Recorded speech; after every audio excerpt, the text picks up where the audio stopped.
News spreads around the world. Patients are dying from black blood. Scientists suspect a new virus.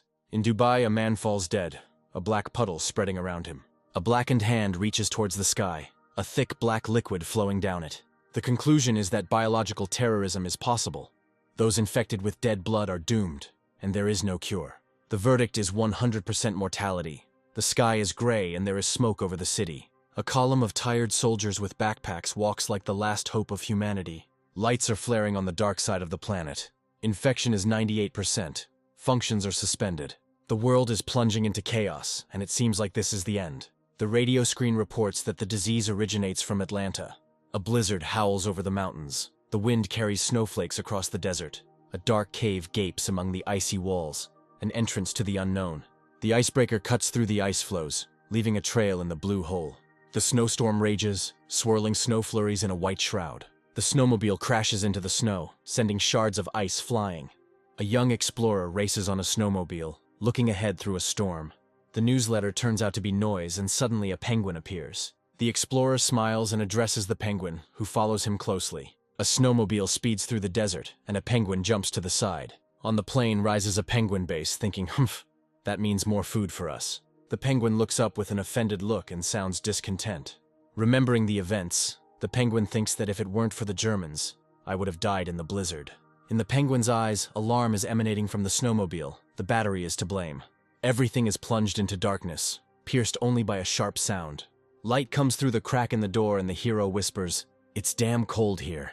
The hero in the jacket enters the door and jokes that there are more jokes with the Germans now. Taking off his glasses, he justifies himself to his interlocutors, saying he was late because of the snowstorm. The man introduces himself with a smile. Vlad Merkin, the base's chief engineer, his silhouette in the doorway, with the wind and cold corridors behind him. He asks into the void if you are angry, but there is only silence in response. The hero in the blue light tells his friends that they are upset about his absence. He looks at the boots and admits that he wanted to go fishing, but his plans fell through. There is a blizzard outside, snow whirls, he says sadly. You saw this. At the door he asks if this is a surprise party, but there is silence all around. His shadow glides across the floor, his footsteps echoing through the empty corridors. In despair, he clutches his head and screams, asking if they used the generator. He looks up with alarm, his breath puffing in the cold. Something is wrong. It's cold. Even the heating has died. The hero gets lost in the darkness of the base. In the darkness, a hand lights a flashlight. The light breaks the gloom. The beam of the flashlight picks out the table. The hero is in despair. Everyone was just here. There's a bottle on the edge of the table. My voice is shaking. Captain, I'm scared. Stop. The hero leans over the chair and calls out, but there is only silence in response. A look of horror and a scream. Stop fooling around. Fear grips the heart. He stands at the door, the lantern trembling in his hand. Voices can be heard behind the barrier. The light picks out the sign, the conference room. The cold steel seems like a barrier. In the reflection of the glass, he sees himself and loses the sense of reality. He knocks on the glass, but all he gets in response is a reflection and silence. Face to face with his reflection, he freezes, his breath drawing patterns on the glass. His lips tremble, his breath steams. He can hardly contain his fear. The hero retreats to the door in panic. His hand is shaking. There is a blow behind his back. The hero's gaze is full of horror. His eyes are wide. His face is distorted with fear. A bloody object appears in the light of the lantern. It screams in panic. Something covered in blood lies on the floor with a dull thud, and the room fills with an echo. The hero stares in amazement at the strange object at his feet. Damn, he thought. It's a head, but it turns out to be kimchi. In an empty room, he stands by the door, the silence broken only by his breathing. Vlad thinks they were preparing a party, but in the end, everyone disappeared. The hero trembles and whispers, "First, turn on the light. It's scarier in the dark." There is silence in the corridor. Only the light of the lantern pulls it out of the darkness. He thinks hard about what happened. A German base is visible against the backdrop of the desert, a calming thought. The hero hurries down the corridor and thinks, so it's not because of the storm. A sudden noise, eyes widen, heart skips a beat. He stops at the control room door, alarming sounds all around. With a trembling voice, he whispers that he is not even a newbie, but he is afraid. A blue hand reaches for the handle. He whispers, "Open it. I'm not afraid." The door swings open, and the light from the lantern dispels the darkness. The gaze freezes in horror. The breath catches. He falls, with a bloody glove and a dark figure in front of him. The lanterns fall, their light darting around the room. In the blood and among the bodies, a monster with burning eyes roars. The hero whispers with trembling lips. There is no hope in his voice. The monster's face rushes at the hero, the scream merging with a wail of horror. The hero screams, rushing into battle with the threat. In the struggle, two people fly out into the corridor. The door is wide open. He closes his eyes in pain, clenches his teeth, and lets out a scream. The hero opens his eyes with determination, ready to fight. A monster with eyes and claws looms over him. "Why are you biting?" he exclaims, resisting. "What are you doing?" he shouts, kicking the enemy away. The lanterns fall, the beams slide across the floor. The hero screams that this is too much for a prank, realizing the threat. His eyes widen, his breathing becomes labored. He kneels down in the lonely beam of the lantern. There is a body on the floor, a hand reaches out to the light. Life is leaving.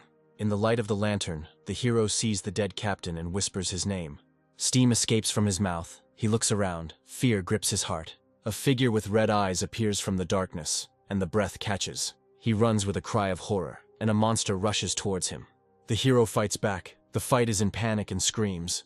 In the light of the door, the hero and the monster collide in the corridor. Clenching his fist and holding a flashlight, he prepares for battle. There is horror and anger in his eyes. His breathing is ragged. He remembers making his way through the storm to his colleagues, now alone. Memory, Christmas evening.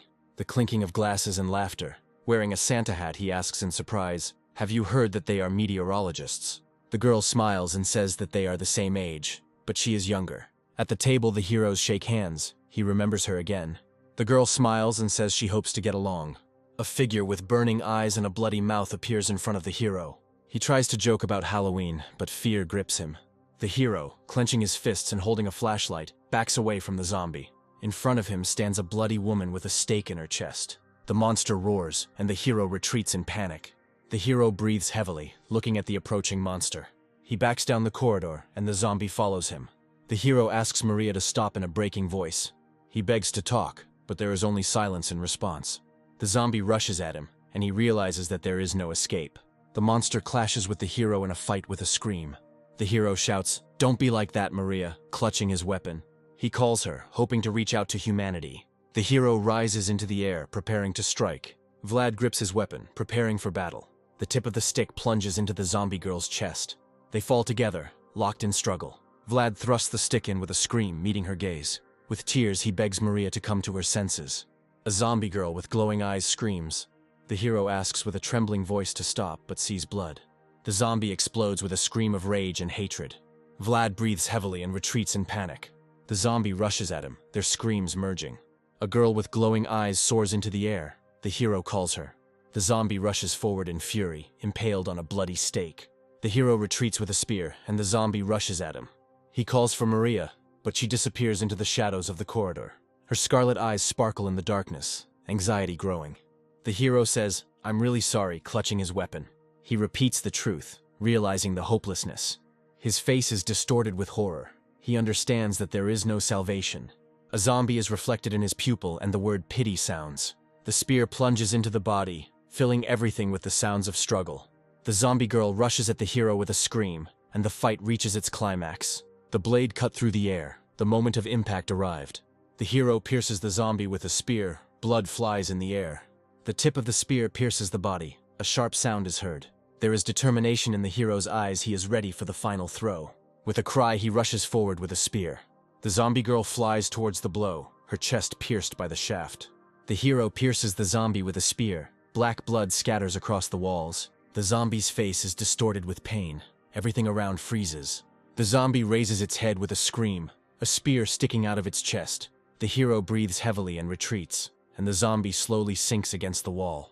She growls despite the mortal wound, black liquid oozing from her chest. Her body goes limp, blood dripping onto the floor. A zombie's bare foot steps into a pool of black blood. The hero trembles and whispers forgiveness, his face distorted with guilt. He looks in horror at the black blood coming from the wound. His eyes widen as he realizes the inhuman nature of the enemy. Black blood gushes from the zombie's chest, and a question hangs in the air. The hero realizes in horror that everything went wrong. The zombie's head is torn from its shoulders, and its body releases black smoke. He watches in a daze as the body disappears. Black steam rises from the girl's head. He asks what it is steam. The black mass bubbles and spreads across the floor. The hero is silent, his gaze full of anxiety and bewilderment. He lowers his eyes and a ringing silence falls over the room. The hero looks at the bodies of his comrades in a pool of blood, unable to speak. His face is distorted with fear. He turns around sharply. He exclaims as he sees his comrade's body disappear into the smoke. He is shocked by the evaporation of people. He thinks that he does not know how much longer. He is on his knees, looking at the black slime, and is afraid to move. The hero punches the floor, powerlessly trying to stop. He thinks it's contagious. Cold sweat runs down his face. The hero understands that he is faced with a deadly evil. The spear pierces the body, black smoke swirling around. People are rushing about in panic. Black shadows are circling above their heads. One infected grabs another in a frenzy, their screams merging with the smoke. The zombie girl continues to fight despite the stake in her chest. The enemy is reflected in her eyes. Her mouth opens in a scream. The man tries to push the zombie away, but her claws reach out to him. A zombie with a smile and glowing eyes clutches a stake in his chest. She opens her mouth with a roar and rushes forward. The hero freezes in horror under the blood-red inscription. He backs away in panic from the swirling slime on the floor. His gaze catches the reflection in the mirror. The mirror cracks, reflecting his frightened face. The hero convinces himself that the danger has passed. He thinks about rare cases of Ebola infection. The idea of video surveillance dawns on him, and hope appears. The hero gathers his willpower to not give in to fear. Repeating the actions of turning on the electricity and heating, he is afraid. His eyes are wide, sweat is pouring down his face, panic is paralyzing his movements. He goes out onto the balcony and peers out cautiously. His gaze freezes and steam comes out of his mouth. The hero's face is distorted with horror, and there is mortal danger in his eyes. A snowstorm is raging, threatening to sweep away everything around. He collects food to survive in the harsh environment. His breathing becomes ragged. He remembers water and looks for it. The words of my comrades come to mind. He mumbles with a smile at the refrigerator and says that some alcohol wouldn't hurt. At this moment, the knife plunges into the comrade's neck. He sees a hand from the refrigerator and realizes that not everyone survives. From above, he looks down at the base, remembering that he is an engineer. The first task was to restore electricity and heating. He hurried to the building before the storm became deadly. He ran along the wall, the wind whipping his face. Stopping, he looked around in surprise. He stood frozen in front of the door, not daring to enter. He notices a palm print on the glass and realizes that someone has been here. He falls into the snow near the wall of the base, exhausted and shaken. His face is distorted with horror. He whispers that this cannot be. The door slams loudly, cutting off his way back. Outside the door, a crowd of zombies is trying to break in, screaming and knocking. He thinks in horror how many of them there are, seeing dozens of scarlet eyes. Being torn apart by a zombie is one of two terrible fates here. The second is to freeze to death, like those who did not have time to take shelter. He screams in panic about the emergency generator, realizing that he cannot survive without it. He remembers the generator in the engine room and looks for salvation. Gathering his strength, he races through the blizzard on a snowmobile. Suddenly he notices something unusual and stops. In the distance, he sees smoke over the Yurka's base and heads there. Despite fear and fatigue, he continues on his way. Black smoke billows over the horizon, a harbinger of trouble. Flame and storm mix in a whirlwind, destroying everything around. He stands at the engine room door, clutching his weapon. He turns around abruptly, his face filled with alarm and fear. The flashlight beam picks out spots of black blood, and he is horrified. With a spear in his hands, he shouts into the darkness, calling out his enemies. Hiding behind a generator, he demands that the enemies come out. Looking around the engine room, he wonders why he came to Antarctica. He sighs in relief, deciding that this was for the better. He remembers how someone wearing a helmet went on a mission as a captain. A military plane takes off in the sky, and cherry blossom petals fly below. He remembers Julia in a white dress with a bouquet. The plane soars into the sky, and the petals swirl like a farewell. He thinks that because of her his life is ruined, but she smiles. The airplane's wheel retracts, taking away everything precious. Flowers scatter. He understands that everything is in the past. He sighs heavily, standing with his back to the sky and clutching his spear. A snowy wind rushes through the window, filling the room with anxiety. Hearing a rustle, he turns around with a spear, ready for battle. There is a lump of snow under the window with a frozen hand in the hood. Vlad enters a dark room where the light falls on a snowy hill. His face is distorted with fear. His breath is steaming. He notices a human hand under the snow and becomes alarmed. With a cry, he thrusts his spear into a block of snow. A human face emerges from the snow in the permafrost. He is stunned by the find and cannot speak. In front of him is a frozen geologist from the Yurka base. He realizes with relief that this is not a zombie, but a frozen person. Taking a breath, he looks up with alarm. In the engine room, he considers whether to search the second floor. With a lantern and a spear, he climbs the stairs. His steps echo loudly. The lantern illuminates the rusty walls. Pressing himself against the wall, he creeps forward, not noticing his feet around the corner. Suddenly, he hears a scream behind him and turns around in horror. His face is distorted with fear. The threat is close. A wrench flies in the darkness. He recognizes it in horror. The attacker hits him on the head with a key. He falls to the floor, and the attacker is breathing heavily. He realizes that there is a person in front of him and tries to stop the blow. Their hands clasp in a struggle, fear and despair in their eyes. The attacker continues his attack with a scream, not hearing the plea. He screams that he is a man, defending himself from the blows. In a furious fight, they fall together. Everything around them shakes. Realization dawns in his eyes. He sees a familiar face. Maria appears in front of him with a bloody key. He asks her name, and she recognizes it as Vlad Merkud. Both are breathing heavily, not believing they're meeting. Against the backdrop of the balcony, their embrace seems like a bright spot. In the destroyed room, they discuss what happened. Vlad explains that he was at the Machu Picchu base when it all started. Maria says that she returned and found the base in this state. He asks the girl when she arrived, recalling their past intimacy. Maria, holding a knife, replies that she arrived 2 or 3 days ago. The hero is silent, looking thoughtfully into the fire. His gaze falls on the bloody key. He thinks about the frozen body. He understands that the man died before freezing and remained a corpse. The flashlight beam picks out black blood, and he wonders why the Chinese are here. The murdered man comes to mind. He thinks about how zombies appeared at the base. Vlad looks at the empty windows and wonders where the survivors went. He asks the girl suspiciously about the snowmobile. Maria explains that the snowmobile broke down at the base of Machu Picchu. The hero apologizes, admitting that he does not understand what is happening. The girl is silent, looking thoughtfully into the fire. They are glad that they did not become zombies, but they are worried about the survivor. The choice to die sounds in my head, or kill to survive in the new world. He sits by the fire alone, looking at the fire. Maria sits against the wall, thinking about what is happening. He decides that they need to unite to survive.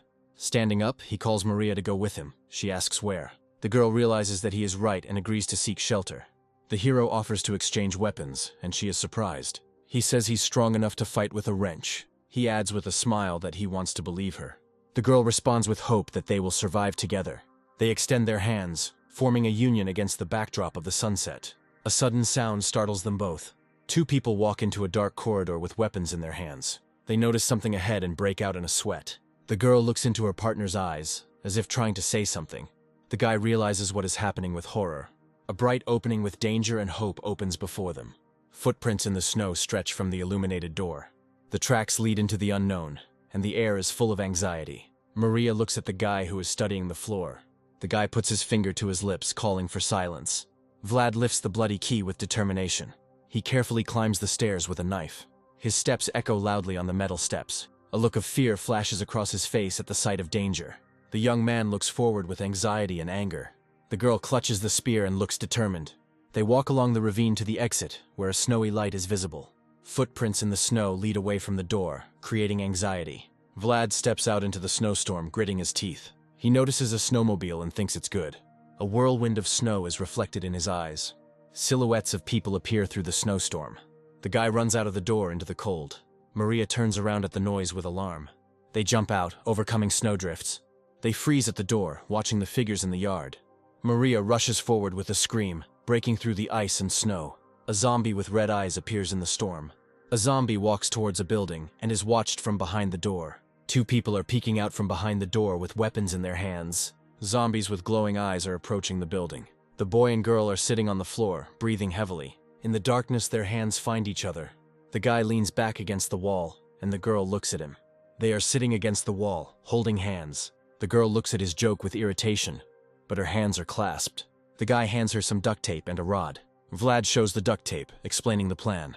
He wraps the door handle with duct tape, creating a trap. The girl and the boy are cautiously preparing a trap. He points to the door, thinking of zombies and blood. Maria raises 2 fingers and sets a rule not to lie. The guy admits that the blood on the key appeared from the noise. Vlad agrees with the first rule and asks about the others. The girl admits that she came up with only 1 rule, and the guy notes its simplicity with a smile.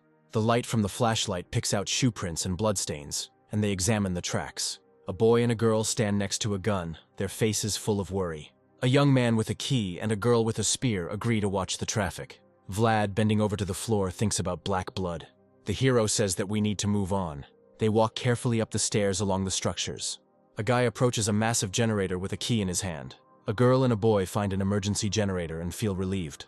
The girl stops and says she heard a sound. The guy peers anxiously into the darkness. He clutches the key and asks who is there, his voice echoing. The guy and the girl stand and look up warily. Vlad asks in surprise if zombies can climb stairs.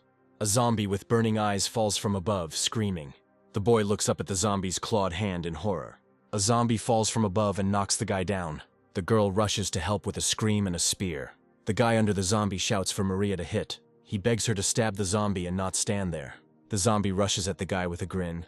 In the fight, the zombie throws the guy back. The guy can barely hold on and thinks that he can't die like this. His hand reaches for the key on the floor. He desperately tries to reach it, but the key slips. The boy looks up in horror as the zombie lunges at him. A close-up of the hero's face shows horror and sweat. The girl screams to duck, and the spear blade flies through the air. In a jump, she pierces the zombie with a spear. The guy barely dodges. With determination, she stabs the zombie in the head with her spear. The girl calls the guy, and red eyes flicker behind her. The guy shouts to hit the key, and it falls to the floor. The guy clutches the key and prepares to attack. The girl comes to the rescue. The two of them rush at the zombie, surrounding it. The zombie screams as he is stabbed in the neck with a spear. Blood flows from the wound. The guy waves the key. The girl prepares to strike. Maria notices the missing knife and is surprised that the zombie has dissolved. The boy looks up anxiously, his breath hanging in the air. The guy shouts at Maria to run to the entrance, but she refuses. He has a bloody key in his hand and realizes that the knives are useless. He thinks of a way to defeat the enemy. Zombies have intelligence and feelings. The guy looks forward in surprise, clutching the key. The girl with the spear looks at the guy anxiously, not understanding his plan. A guy runs along the deck, a zombie crawls above, and a girl stays behind. The girl screams, asking what he is doing, her face full of fear and anger. The guy demands not to come closer. His posture is full of determination and fear. He rushes along the dark corridor. His eyes accustomed to the darkness, flashes are heard. The guy with the key is sure that the creatures hear sounds and issues a challenge. A zombie falls from above. The guy clutches the key, preparing for the fight. In the darkness, he hears strange sounds and turns around anxiously. In front of him is a zombie with scarlet eyes. A scream breaks the silence. The guy thinks that the zombies didn't notice the trap. Their minds are limited. He remembers that zombies have an awareness of death. They are dangerous. The guy looks forward with hatred. The enemies are dead, but they threaten. With determination, he shouts that everything is ready and rushes into battle. The girl with the lantern accuses her companion of recklessness and has doubts. The guy rushes down the corridor, hoping that his plan will work. The girl listens to the instructions to turn off the light and remains in place. She sits, hugging her knees, breathing heavily and struggling with anxiety. The girl clutches the radio, her fingers trembling in anticipation of a signal. She raises the scalpel, her gaze cold and determined. The guy shouts at the enemy to come out of the darkness, his voice echoing. Vlad breathes heavily, clenching his teeth in anger and fear. He grips the bloody instrument in his gloves, his hand shaking but not stopping. Blood runs down the sleeve. The movements become sharper and full of despair. He shouts into the darkness with the key, calling the enemy and provoking him with the smell of blood. The creature's eyes flash scarlet, its face contorted with rage. The guy understands that the monsters sense him, and it is impossible to hide. From above, clawed hands reach out towards him in an alarming red light. He looks up, seeing the threat. Time seems to slow down.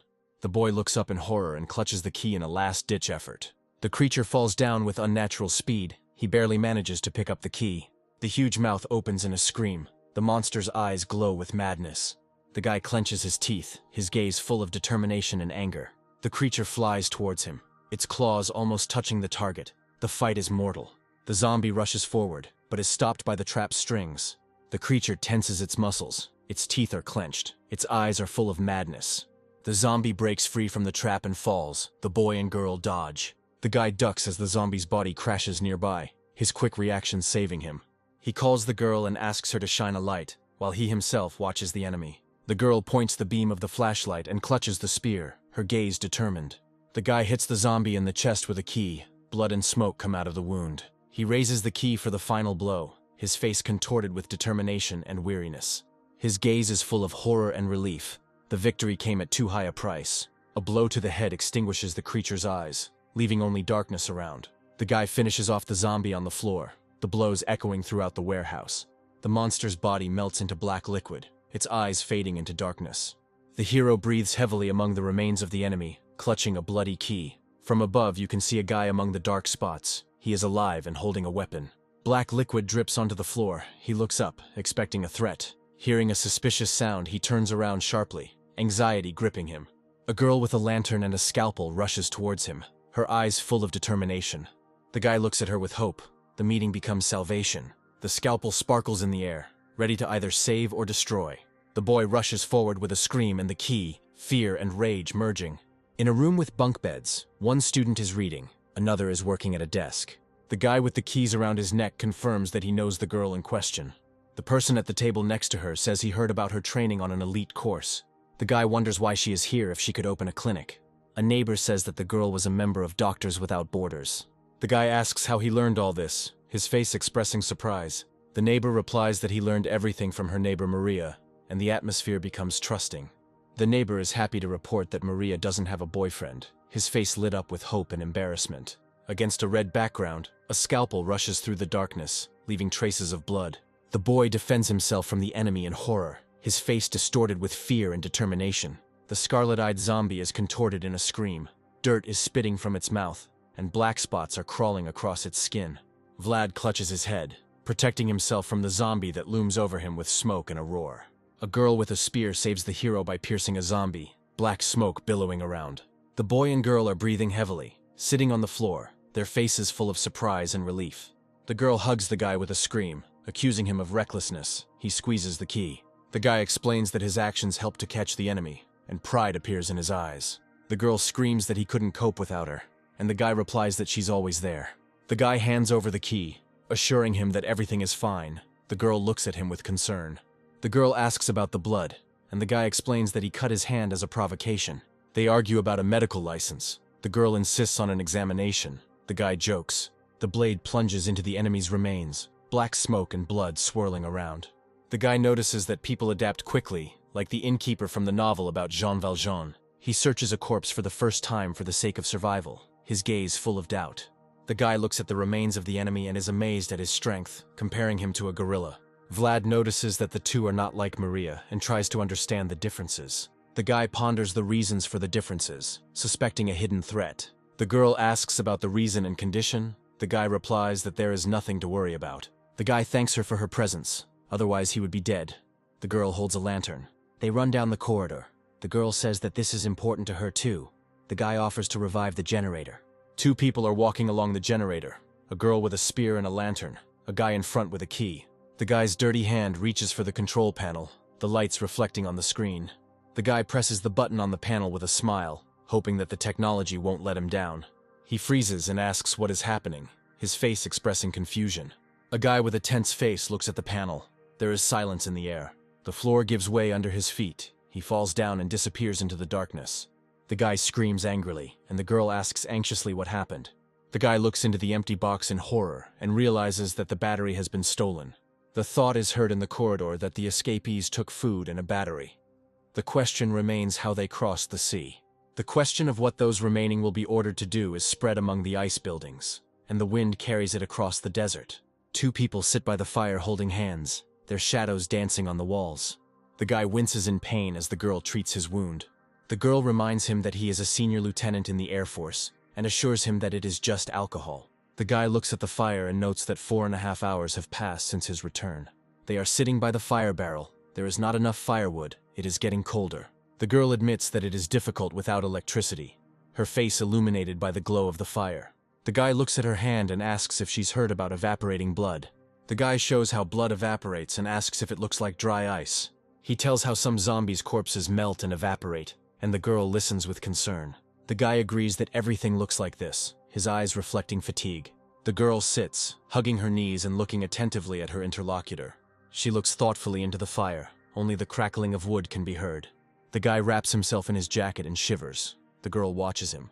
He suggests burning oil to warm himself up. The girl raises her head. The girl explains that they will suffocate in a closed space. She adds that even firewood will produce too much smoke. The guy looks at the clouds of smoke. The guy clenches his fists and says that the escapees could have at least left behind a battery. Maria sits, hugging her knees, and calls her companion an old swearer, while clouds of abuse and swearing fly around him, reflecting his irritation. The girl looks up in surprise, her eyes wide open and a slight look of amazement on her face. The young man stands, covering his face with his hand and remaining silent, while the girl from behind watches his behavior with bewilderment. Maria anxiously rushes to the guy and asks if he has a fever, but he remains silent without raising his head. The guy remembers with bitterness that there was a battery, and his lips twist into a nervous smile. The girl asks with fear what this means, her face expressing confusion and anxiety. The boy suddenly exclaims about electricity, his eyes wide and his voice full of hope. A guy walks through the snow, through a blizzard, and the wind howls around him and carries his silhouette into the white void. People gather at the entrance to the red station building, and the loud sound of footsteps and shouts echoes along the metal stairs. A hand flies forcefully into the window of the red building, breaking the glass and scattering shards across the snow. A boy and a girl look out the window, and he is surprised that the zombies do not even feel the cold, and their breath hangs in the frosty air. The guy clenches his teeth and calls what is happening madness, his face distorted with anger and despair. There's a snowmobile parked in the snow near the station wall, and the guy thinks there might be something important inside. Zombies climb the stairs to the building, the wind and snow hiding their faces, and the tension growing with every step. The girl explains that the sound of the door opening causes all the zombies to flock here, her voice full of anxiety. The girl warns that the zombies are too close and it's dangerous, and the guy silently looks out the window, assessing the situation. The guy with an icy smile says that, on the contrary, he likes what is happening, and his breath dissolves in the frosty air. They stand by the window and remember how hard it was to divide the sugar, and the girl says with regret that she just wanted to drink coffee, but she was scolded. The guy looks at the bottle of incendiary mixture with concern and asks what will happen if the fire doesn't help. The girl replies that she doesn't know whether they will suffocate or burn, and suggests that they simply hug and hold on until the end.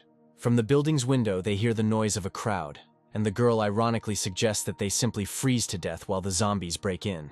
The zombies, screaming and banging on the door, try to break in, their hands reaching out for salvation, but the door is still holding.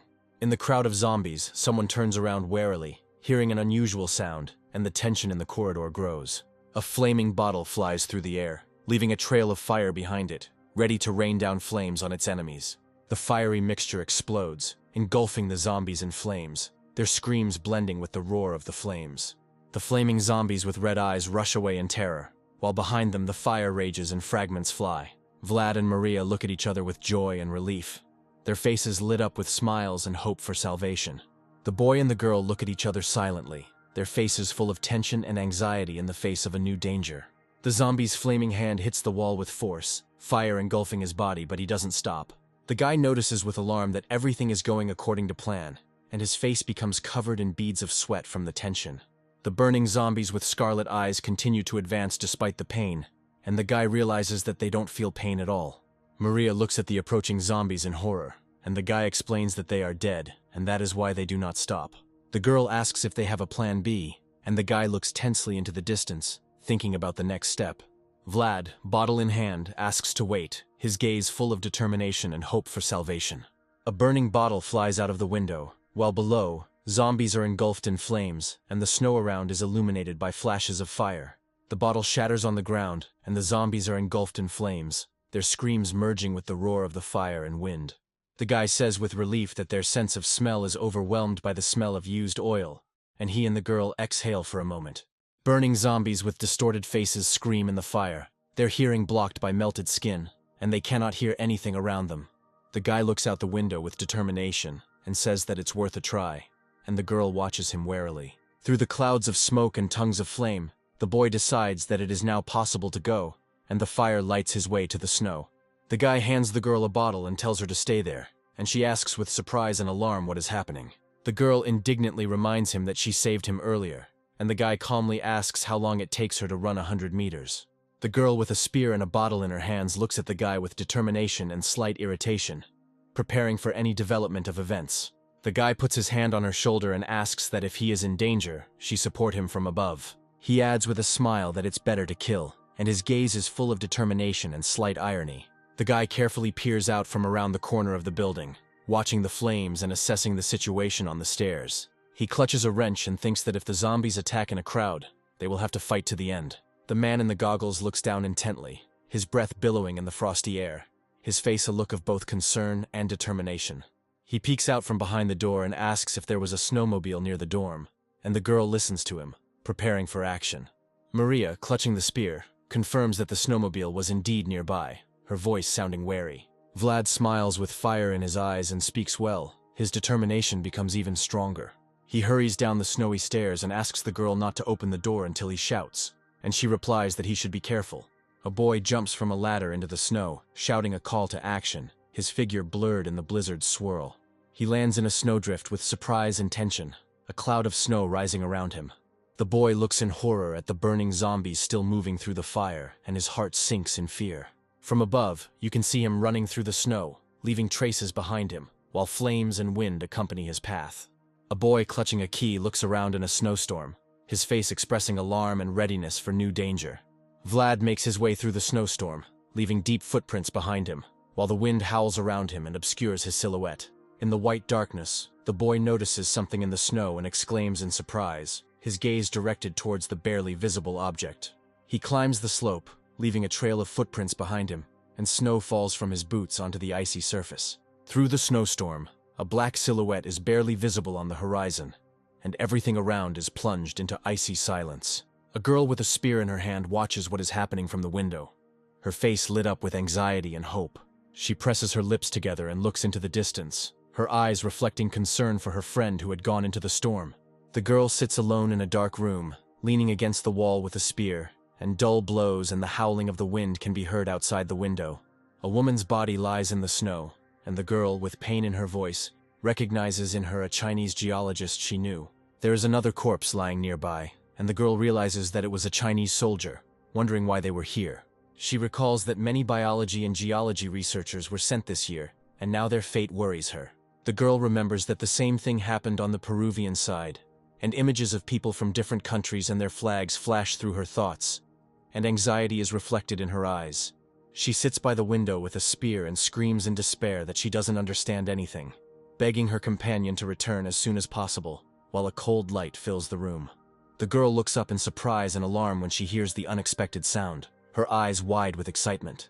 She leans out the window into the snowstorm, calling for her companion, and trying to understand what is happening, while the wind and snow hit her in the face. She screams with alarm and fear, not understanding what her friend is doing, and her face is distorted with fear and excitement. A guy is racing at full speed on a snowmobile through fire and explosions, clutching an adjustable wrench, and a girl screams in horror at what he is doing. The burning building is engulfed in flames and smoke, sparks fly around, and the snow turns into a dirty mess under the onslaught of the elements.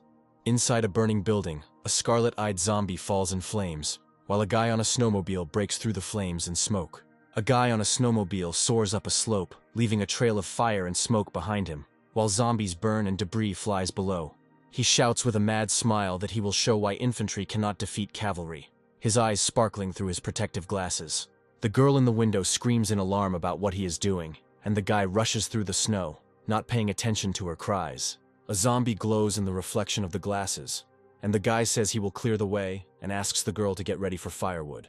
The flame-engulfed zombie lunges forward, its body contorted with pain and rage. The zombie screams in agony, his face distorted by fire and despair. The guy with the key swings and shouts that he must do everything possible. The snowmobile soars above the flaming zombies as the boy cuts through the chaos. The guy in yellow glasses shouts that they can, his gaze full of tension. He races through the snow on a snowmobile with a metal crowbar in his hand. A girl with fire on her shoulders calls for ridding the world of monsters. A burning zombie with scarlet eyes screams in agony, its body consumed by flames. Flaming zombies fall from a height, leaving fiery trails. A guy on a snowmobile takes off with a burning zombie. Vlad notices that the zombie dodged the blow, his face covered in sweat. The burning zombie lunges forward, its mouth open in a scream. The guy with yellow glasses looks forward with determination and weariness. The guy throws his opponent into the snow, his body flying in an arc. A snowmobile and a burning man fall from a height. Another figure rolls down the slope. The snowmobile crashes into a snowdrift, covering everything in a white shroud. A guy in a red jacket holds onto a slope, and a light burns behind him. The girl with blue hair looks down in horror. The guy in yellow glasses can barely contain the pain, his face distorted with tension. A flaming zombie body flies over the roof of the station. Fire engulfs the zombie's legs, and a piece of metal sticks out of the snow nearby. The guy offers to talk with a smile, his face lit up with determination. He clutches the key, and zombies are burning behind him. The girl is preparing for battle. A fiery creature with glowing eyes looms over the hero, clenching its fists. Ice and fire collide. The hero falls into the snow, clutching the key. A threat appears behind the hero, and he turns around in horror. A burning zombie with red eyes writhes in the snow. The hero raises his weapon to deliver the decisive blow.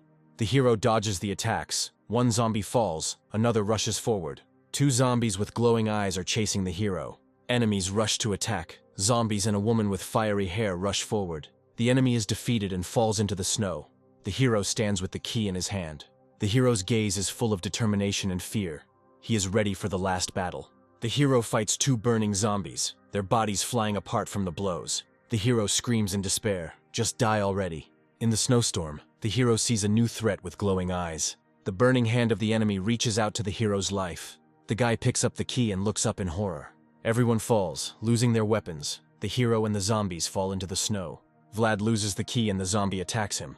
The hero and the zombie grab each other's hands in a death grip. The fight continues in the snow. They cling to each other without letting go. A zombie head with glowing eyes emerges from the snow, still furious. Vlad fights with despair and fear, his face full of anger and determination. The young man uses the enemy's strength and throws him over his shoulder. Zombies are falling from the sky, and the hero meets them face to face. A burning zombie rushes at the hero with a scream. The will to live grows stronger. The hero is ready for the last battle. In the fight, the enemy flies away engulfed in flames. A burning zombie with a charred skull dissolves into flames. Two zombies collide in the center of the field, surrounded by an explosion of energy and snow. The hero does not give up. His gaze is full of determination despite the pain. The weapon in the snow becomes a symbol of hope and struggle. The hero jumps into battle with a key in his hand. He delivers the finishing blow by jumping on the burning zombie. Victory is born in flame and metal. The key and the zombie's skull merge. The battle is not over. The enemies are advancing, but the hero does not retreat. The hero fights zombies. One is burning in the snow. Others are approaching. The hero, grinning, is ready for a new attack, with the Korean flag on his sleeve. The hero's eyes reflect a zombie in yellow clothes, ready to attack. The hero stands next to the enemy's body, and a new threat appears on the hill. In desperation, he dreams of a real weapon, looking down anxiously and mentally cursing its absence. A sudden danger makes the heart stop. Something is approaching, and the guy in the jacket looks up anxiously through the falling snow. The enemy rushes into the attack, and the hero, without retreating, meets the gaze of a burning zombie with red eyes, preparing for the fight. In a snowstorm, the enemy is burning, and in the distance, the silhouette of a hero is preparing for the decisive blow. The name of a friend sounds in the hero's heart, and his gaze, full of excitement, freezes Maria. Even 2 against 3 zombies have almost no chance, and the enemies, advancing mercilessly, bring horror to their faces. At any moment, everything can change, and a friend's hand, reaching through blood and snow, becomes the last hope. Through the snowstorm, the hero looks ahead anxiously, standing in the wind with a tense and determined face. The enemy does not retreat, and the hero is forced to run, buying time while the burning zombie pursues him. Any detail can save, and the red wooden outbuilding beckons running zombies. In desperate determination, the hero raises his weapon and swings the key, preparing for the final battle. To survive, he distracts the enemy and hits the zombie, exploding the snow with a flash of impact and scream. Screaming in despair and concern, he orders Han Soo-jin not to come near, to go back and wait. The hero rushes through the blizzard, not looking back at the fiery enemies roaring behind him. In the heart of the storm, she calls out for a comrade, looking up with fear and hope. The snow crunches under her steps, and a girl with a flag on her sleeve walks across the field, clutching a stick. The flames devour everything, and the leg of a standing person can be seen in the snow near the burning bodies. A sudden horror grips her, and in the snowy emptiness she turns around with a shudder. In the heat of battle, every step could be her last, but she walks confidently with a spear, the enemy's hand burning nearby. Death and fire are intertwined, but she does not let go of her prey, and holding onto his trouser leg, throws the zombie back.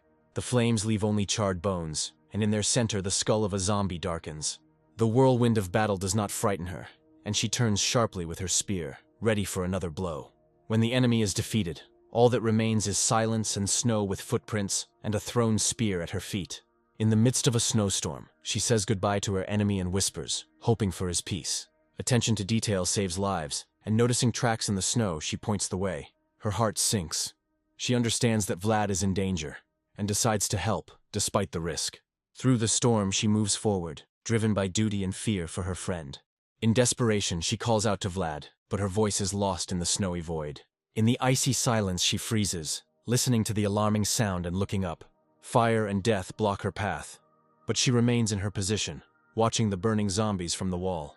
Flames lick the walls, and dead men with charred hands knock on the red door. With a scream and determination, she jumps down the hill and attacks the zombie with glowing eyes. 2 flaming enemies rush at her, and she meets them with a raised spear. Her gaze becomes cold and steely, reflecting fire and silent determination. Doubts torment her as to whether these creatures can hear, but fear does not stop her from gripping her spear tighter. Flames and death merge into a roaring agony, and burning zombies scream, surrounded by fire. Even from a distance, she helps, knocking down a zombie and throwing it into the fire by the wall. Doubt pierces her heart. Is it possible to survive when she is thrown across the snow? Mistakes are too costly, and flaming zombies roar in the darkness, their faces distorted with rage. Even one enemy is deadly, so she peers ahead warily through the swirling snow. Tears glisten on the cheek as fear and regret grip the heart. A sudden threat falls from above, and a red and gray chainsaw whistles down. A sudden terror grips her, and the masked girl, her eyes wide, freezes, realizing the danger too late. A burning zombie with a spear in his chest stands against the wall, flames consuming his body, but he does not give up. The spear pierces the enemy with force, the flames rise up, and the silence is broken by a deadly blow. The girl with the spear finds herself in front of 3 zombies, one of which has just been defeated. In a panic, she jumps through the open door, escaping certain death. A masked guy appears in the doorway, holding a chainsaw, his face lit up with determination. A girl with blue hair and a mask calls out to Vlad, her eyes full of worry. The guy in yellow glasses smiles, hiding his fear behind determination, and says that he asked her not to come. With a chainsaw in his hands, he rushes into battle, preparing to attack. A burning zombie with red eyes is distorted in a scream and rushes forward.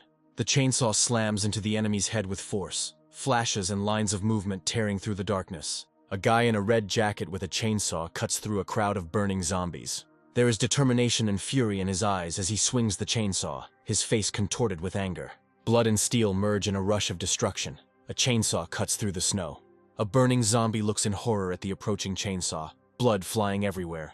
A final, silent scream escapes from the open mouth of the red-eyed zombie.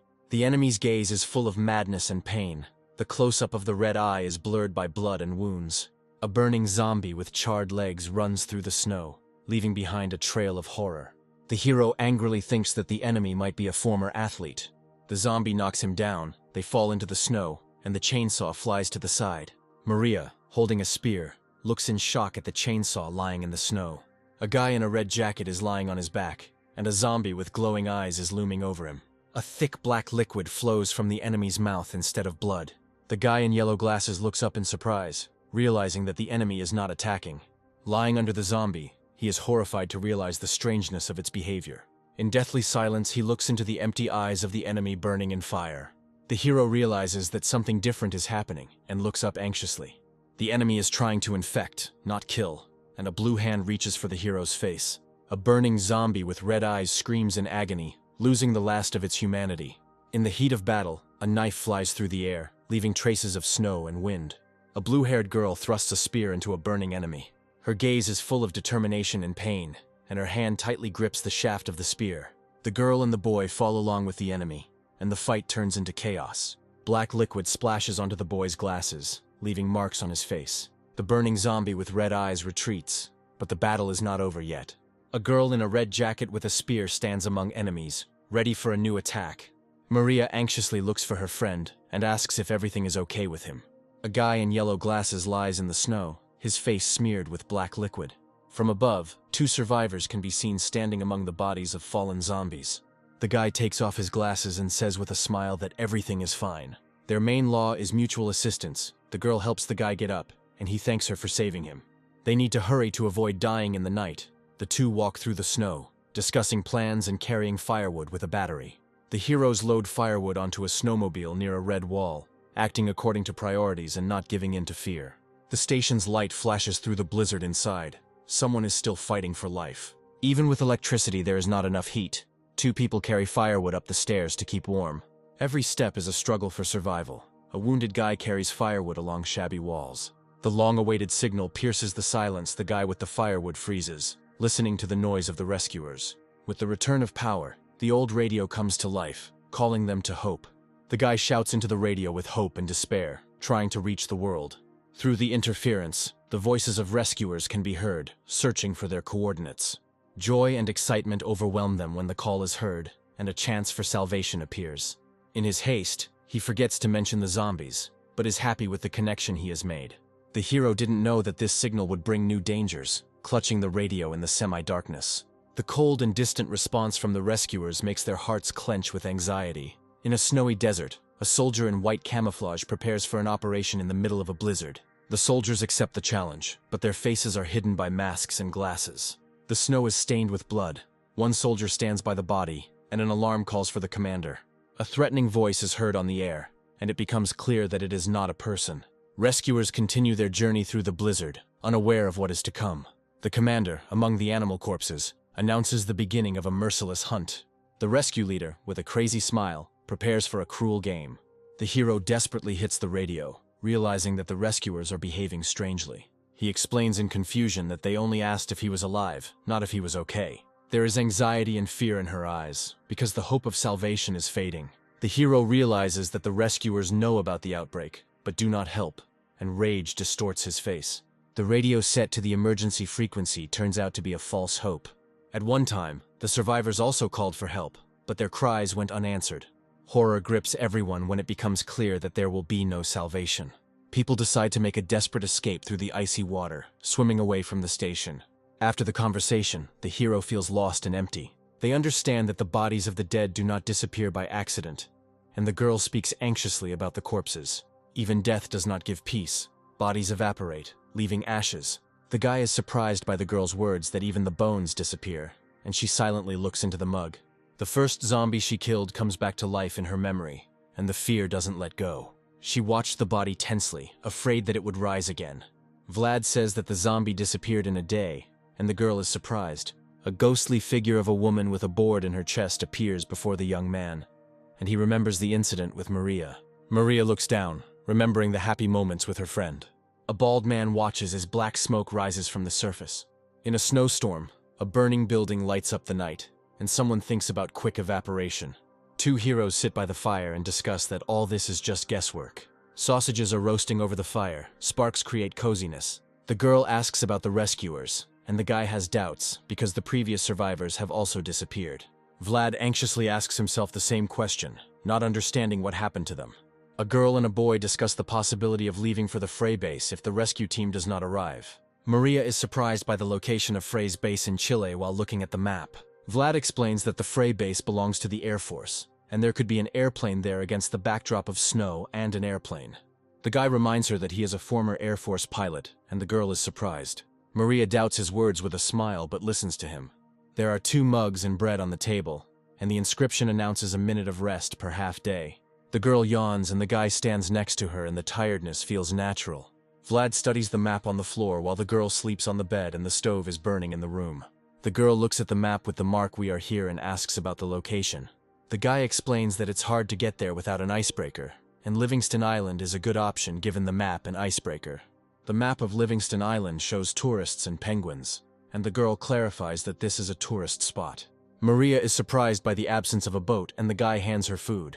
Vlad collects backpacks and provisions in preparation for the journey. Food and water are lying on the floor. The young man is concerned that there will be enough food for about a week. Maria sleeps wrapped in a jacket and using her backpack as a pillow. The hero looks with relief at the sleeping girl by the fire. Vlad sits by the fire and thoughtfully studies the map, holding a pencil in his mouth. The young man looks even more tired, his eyes half closed. He looks at the map more and more thoughtfully, wanting to understand where they can find salvation.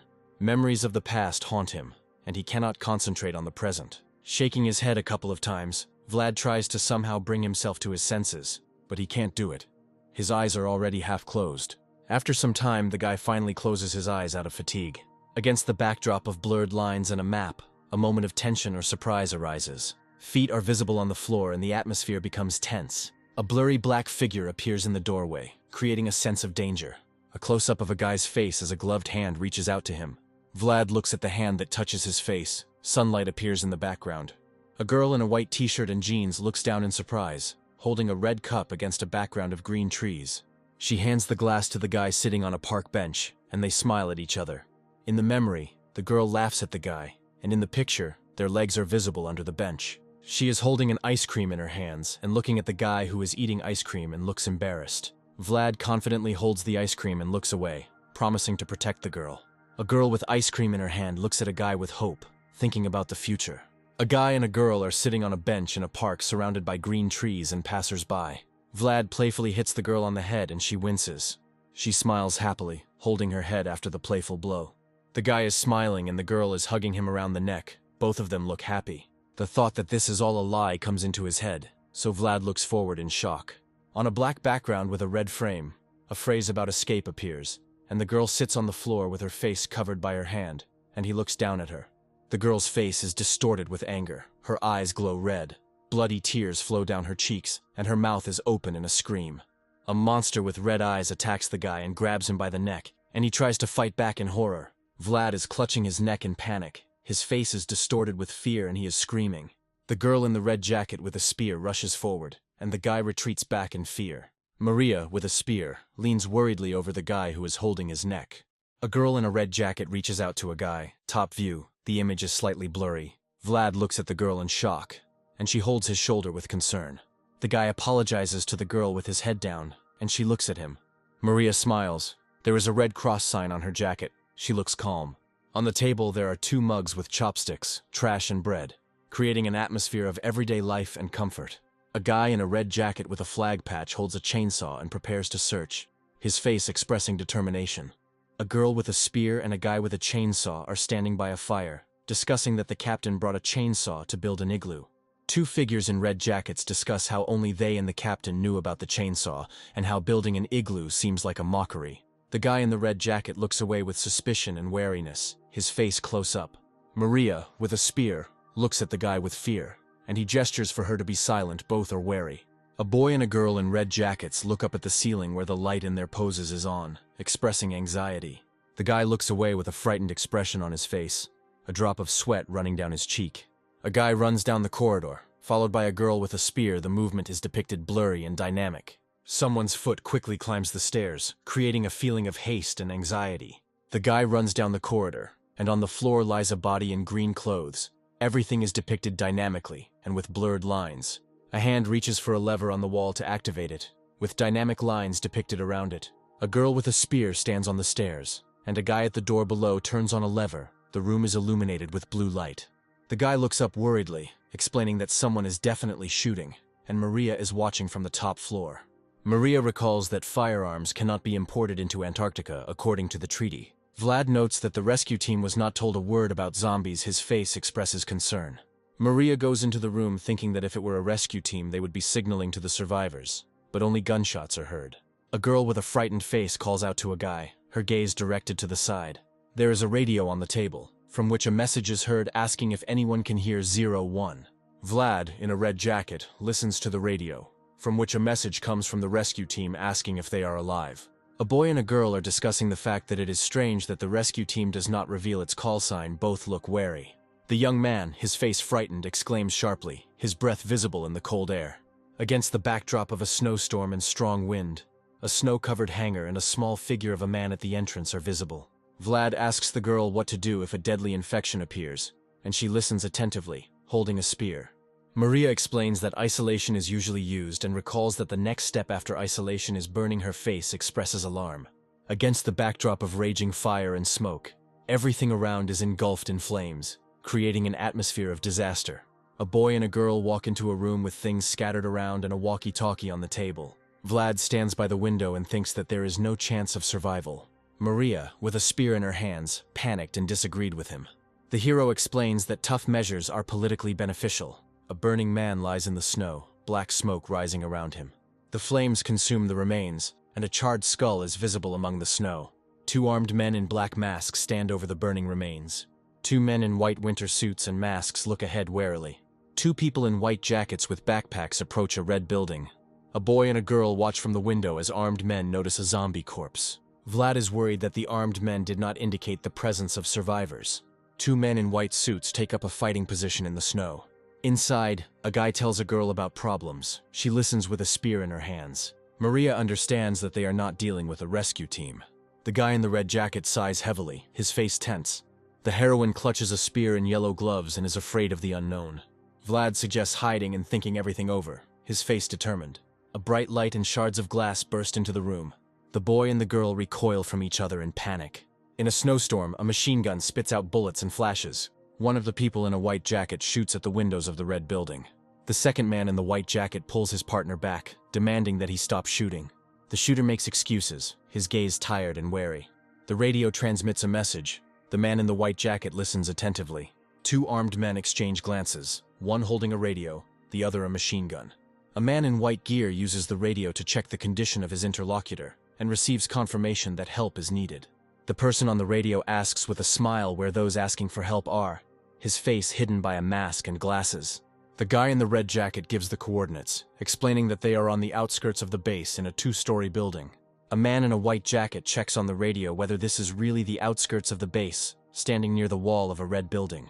An armed man in white gear clutches a machine gun and prepares to move, his posture tense.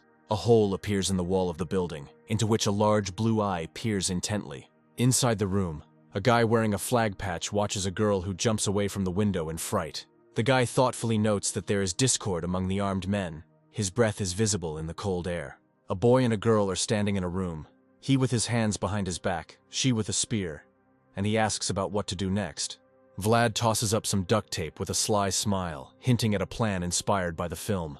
Maria remembers the film with a smile and feels anxious, as the image of the boy from Home Alone appears next to her. The heroes walk forward with determination. The girl with the spear follows him, both in red jackets. A stream of bullets pierces the door, scattering splinters across the room. An armed man in white stands in the doorway. Smoke rises from the weapon, and there are traces of gunshots on the wall. The masked man is annoyed, realizing that this was the last room. The armed man in white rises above the fallen on the floor. A man in a white jacket reports on the radio that he was deceived, expressing dissatisfaction. An irritated voice sounds on the radio. A hand in a black glove squeezes the radio. A man with a stern look confirms the order over the radio, his hand holding the radio tightly. A man in white, armed, kicks down the door and bursts into the room, causing dust to rise. The enemy in the mask and glasses is indignant, his eyes wide with anger. An armed man in white enters an empty room. The light falls on the floor. The door is broken. His gaze becomes vengeful. He vows to find the enemy first, a sinister grin on his face. Against the backdrop of a storm, a man in white approaches a snowmobile at the entrance. He gets on the snowmobile and drives away, leaving footprints in the snow. The man clutches the radio, annoyed that he has wasted 30 minutes. A burning zombie appears in his thoughts. He believes that he cannot resist a man with a gun. A gunman on a snowmobile shoots at a building as snow swirls around it. Bullets hit walls and windows. Glass shatters and flashes occur. The armed man in white waves a machine gun and shouts, calling the enemy a dead man. The man's gaze behind the glasses becomes cold and determined. An armed man on a snowmobile approaches the red building, leaving a trail in the snow. He notices that there might be a power station in front of him and carefully examines the surroundings. The irritated voice sounds on the radio again. A hand in a black glove squeezes the radio. The man decides to follow the instructions with a grin, his lips curling into a smile. A guy and a girl are hiding in the hallway and discussing the psycho outside, speaking in an incomprehensible language. Maria, with a spear, reports in horror that the enemy is shooting at everything in sight. Vlad tries to stay calm, hoping that the enemy won't detonate the bomb, a light flickering behind him. A bright flash appears in the corridor, and a blinding light appears. The boy and girl shield themselves from the light, their faces lit up with anxiety. The guy is pierced by the realization that this is a power station, and his face is filled with horror and despair. He mentally curses the enemies who blow up the generator, the roar echoing throughout the base. A zombie appears in the darkness with a board in his chest, his mouth distorted. A frozen man lies in the snow, his face and clothes covered in ice. There is an emergency call on the air. A guy in a red jacket with a frightened face listens to the message. There is a threat in the air, a close-up of a smiling mouth with bared teeth. It seems that this is how a mercenary hunt begins. Against the backdrop of flames, a man in white raises his machine gun, his silhouette standing out against the fire. Vlad hides behind the door with the girl, his gaze tense and ready for defense. He struggles to speak, his face expressing fear and determination. Even if they survive, the gunman continues to shoot against the backdrop of burning ruins. Thoughts return to reality. They are still at a small base in Antarctica. In the icy prison, among the blizzard and gray walls, lonely figures wander. The hero hugs himself in the darkness and looks into the void, tormented by questions. The guy's gaze is full of anxiety. His eyes are wide open, and there is a bead of sweat on his forehead. Maria, wearing a red jacket and holding a spear, trembles with fear, her head down. The meaning of what is happening escapes you. The boy and girl cling to each other behind cover. The girl with the spear holds back her tears and suggests thinking about everything after the rescue. Vlad hugs Maria, trying to calm her down, his face expressing concern. A girl with a red cross patch looks at a guy with trembling lips and tears. A man stands in the glow of the sunset, his face hidden by a mask and glasses, sparks and steam all around. His lips stretch into a smile, the firelight on his face reflecting the anticipation of the hunt. A guy hugs a girl. Behind him there is an open door and a threat. The explosion engulfs everything. He fights against a backdrop of flames and debris. He looks with pleasure at the burning building, snow swirling around. His eyes sparkle with hope as he looks up at the sky through frosty glasses. The hunter notes that the heroes hid well, but not perfectly, so the hunt just continues. Continuing on his way, the man carefully examines the hangar. Vladi and Maria watch him from around the corner. They should behave more quietly so as not to be noticed. A man in winter clothes receives an order by radio to kill a target or destroy a generator. He clutches the radio and tensely prepares to carry out the mission. The man is confident that everything will become clear if he waits. A black boot steps decisively onto the dirty floor, leaving a mark. A figure in winter gear appears in the doorway, lit from behind. The man notices dead blood on the floor in horror. He is surprised by the signs of a fight with zombies as he examines the room. A black shadow appears in front of him and he raises his weapon in fear. His eyes widen as he no longer understands what is happening. He notices that the house is filled with zombies, and their bodies are floating above him. A soldier in winter gear fires into the swirling shadows, breaking the silence with flashes. He watches with satisfaction as the enemy is blown apart by a hail of bullets. Continuing to shoot, the man loses his composure. No longer hitting their targets, his bullets fly wherever they please. The fumes from the corpses fill the room with foul air. As he reloads his weapon, he curses under his breath from the strain. He aims at the darkness by the wall, his shadow cast across the riddled surface. Against a scarlet background, his hand disappears in a whirlwind of black smoke and screams. He looks anxiously at the disappearing hand, dissolving in the bright light. The sound of a knife cuts through the air. The shadow of the blade and Korean symbols create tension. The hand falls into the snow. The armored man runs into the building. A black haze envelops the victim. A man in a fur jacket clutches a knife, his eyes full of horror and panic. A cold voice sounds on the radio. A gloved hand holds the radio. There is steam and snow all around. He dreams of an airstrike, his face contorted with worry against the dark sky. The words airstrike echo in the hero's eyes, filling them with fear. Entering the hangar again, the enemy wants to find his targets. Body parts fly in different directions. The man's eyes are wide with horror, and there is a glint of menace in the reflection of his glasses. A hum is heard in the hall, and the gaze is directed at the generator, enveloped in blue light. The room appears empty, but the atmosphere is filled with anxiety and anticipation. The enemy exclaims in relief upon seeing the generator, his face lit up with determination. Suddenly a body with a distorted face falls from above. The yellow clothes are frighteningly unnatural. The enemy looks at the unexpected appearance in shock, panic in his eyes. The flash of a gunshot tears through the darkness. The hero defends himself from the attacker. A black boot hits the floor with force. The movement is sharp. Someone is rushing into battle. Against a backdrop of blue darkness, one figure hangs upside down. Another is ready to fight. The hero clenched his teeth in pain and despair, lying on the floor, clutching the radio. The character in the red jacket throws a sharp object with determination to change the course of the fight. The hero, wearing glasses and with a dirty and bloody face, clenches his teeth, fighting for his life. His breath dissolves in the frost, and black shadows slowly consume his body. The weapon falls to the floor. He loses control of himself. Under the light of the street lamps, everything looks even more terrible. Two men in warm jackets stand next to each other, one holding a bloody chainsaw. Their gazes are directed forward. Traces of the battle are visible in the snow. He breathes convulsively. Spots of darkness creep across his face. His eyes are full of horror. The girl grabs her companion by the shoulder. The guy with the chainsaw goes forward. She reaches after him. He weakly asks for help, collapsing to the floor, black shadows enveloping his body. The two stand with their backs to each other, the guy holding a bloody chainsaw, preparing for new challenges. Horror is frozen in the dying man's eyes. Black liquid is spreading across his face. The guy in red looks at the enemy with distrust and anger, his breath hanging in the cold. The soldier begs for mercy, his face covered in tears and dirt, his eyes full of fear.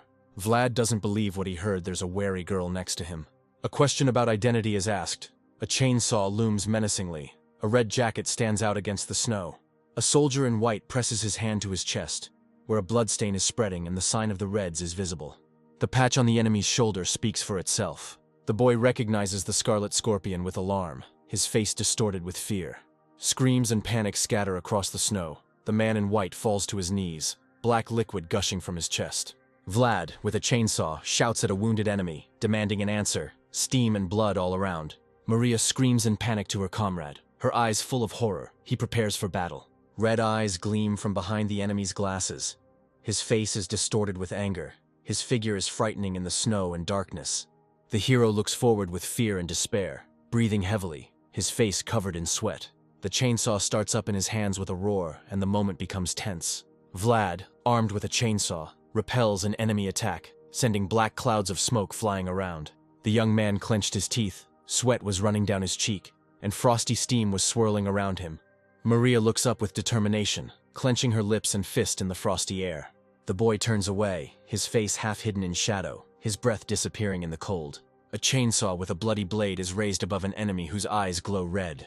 Maria, her spear in hand, lowered her head, steam escaping from her mouth as she pondered an ethical dilemma. The guy's face reflects pain and fear. He looks into space. The enemy turns into a zombie, his eyes glowing red, his face distorted with pain. The boy screams for an answer, his face contorted with alarm, steam coming out of his mouth. A chainsaw approaches the face of a creature with red eyes against a scarlet light. A black hand with claws clenches, shadows and blood fly around. There is despair in the eyes of the dying enemy, and black liquid flows from under the mask. The hero examines the weapon carefully, frowning with tension. Two men in red jackets stand over a fallen enemy, one holding a spear, the other a rifle. The hero in the blue glove clutches a black pistol, preparing for danger. The guy hands the gun to the girl. She takes the weapon with anxiety. The girl sadly says that she doesn't want to use the gun, but holds it with both hands. She looks at the weapon silently, studying its details. The guy says they need to leave, both of them wary in the cold room. Against the background of the logo, a red scorpion, a man reports 80 enemies with armed people behind him. Maria asks in surprise if they should really run in the other direction, looking at her partner. Vlad decisively replies that they will go to the Frey base, his face expressing confidence. A girl in red argues with a guy in the cold, their breath billowing in the air. A cube with inscriptions hovers above the red scorpion. The possibility of using the Frey base as a camp is being discussed. The military is dispersed across Antarctica to clear out the area, and figures of people and scorpions surround the cube. Against the backdrop of a snowstorm and white buildings, one of the structures is engulfed in flames, smoke rising into the sky. In the darkness on the floor lies a body in a red jacket, with black spots spreading around it. A blue-haired girl rummages through a bag of supplies, a lifeless body lying behind her. A guy in a red jacket rips a sheet off something in the corner of the room. There are signs of a struggle around. In the background there are weapons and equipment. A gun, magazines, a radio, a knife, a pistol are listed. In the center of the frame, a vial of liquid glows, and the possibility that it is a vaccine is discussed. A man in red hurries through the snow toward a building, thinking about the vaccine and the threat. Vlad looks ahead with alarm, his breath disappearing in the frost. A stream of smoke rises above the snow-white plain. The sky is clear and bright. A young man in a fur jacket looks through binoculars into the distance through the snowfall. Through binoculars, a fire and a column of smoke are visible against the backdrop of icy hills. A close-up of the hero's determined gaze, his hand tightly gripping the binoculars. Through binoculars, a four-engine plane can be seen approaching the scene. The hero's eyes are wide open in horror. Beads of sweat are running down his face. The guy turns around in panic against the backdrop of smoke, his posture full of anxiety. He screams, his face distorted with fear and despair. From above, two figures are visible running through the snow, their shadows stretching across the white desert. A guy in a red jacket shouts about escaping. A girl with a spear looks at him in surprise. Maria, in a panic, hears a call to escape and looks around in bewilderment. Two people are running through the snow. The guy is pulling the girl by the hand, leaving footprints. The girl turns around sharply with a frightened face. A heavy plane roars in the sky, its propellers blurred by the speed. The guy notices the plane circling around the perimeter and clenches his teeth. The plane with rotating propellers flies through the clouds. The body seems massive. From above, two people can be seen running through the snow, holding hands. They rush along the wall, their shadows running ahead, lights shining above them. An explosion from behind throws them both into the air, their silhouettes erupting from the flash. Two men in red jackets climb through the snow, escaping from the fire. Their faces are distorted with fear and determination as they look at each other. The plane, its propellers roaring, soars over a snowy landscape. A girl in red jumps through flames to escape an explosion. The young man grits his teeth and rushes forward, his breath billowing in the cold. They run through the snow. A huge mass falls nearby, raising sparks. The two duck as they run between the walls of fire, escaping death. They hid in a snow hole, breathing heavily, hiding from danger. The guy rips off the sheet to cover them. The girl looks at him with concern. Under the white sheet on the snow, the outlines of two bodies, sheltered from the flames, can be seen. Vlad is screaming in panic about the need to lower his body temperature with ice, their faces tense and covered in frost. A military aircraft flies through the clouds, preparing for a mission, possibly equipped with thermal imaging. Maria, in desperation, suggests escaping on a snowmobile, both of them covered in snow. Flames and black smoke rise into the sky, and the silhouette of an airplane is visible in the distance. A gray plane with red propellers maneuvers over icy mountains and smoke. The plane flies through the clouds. Its propellers are blurred. Another name sounds like Phantom. He releases a rain of fire, and the sky and earth are engulfed in flames and explosions.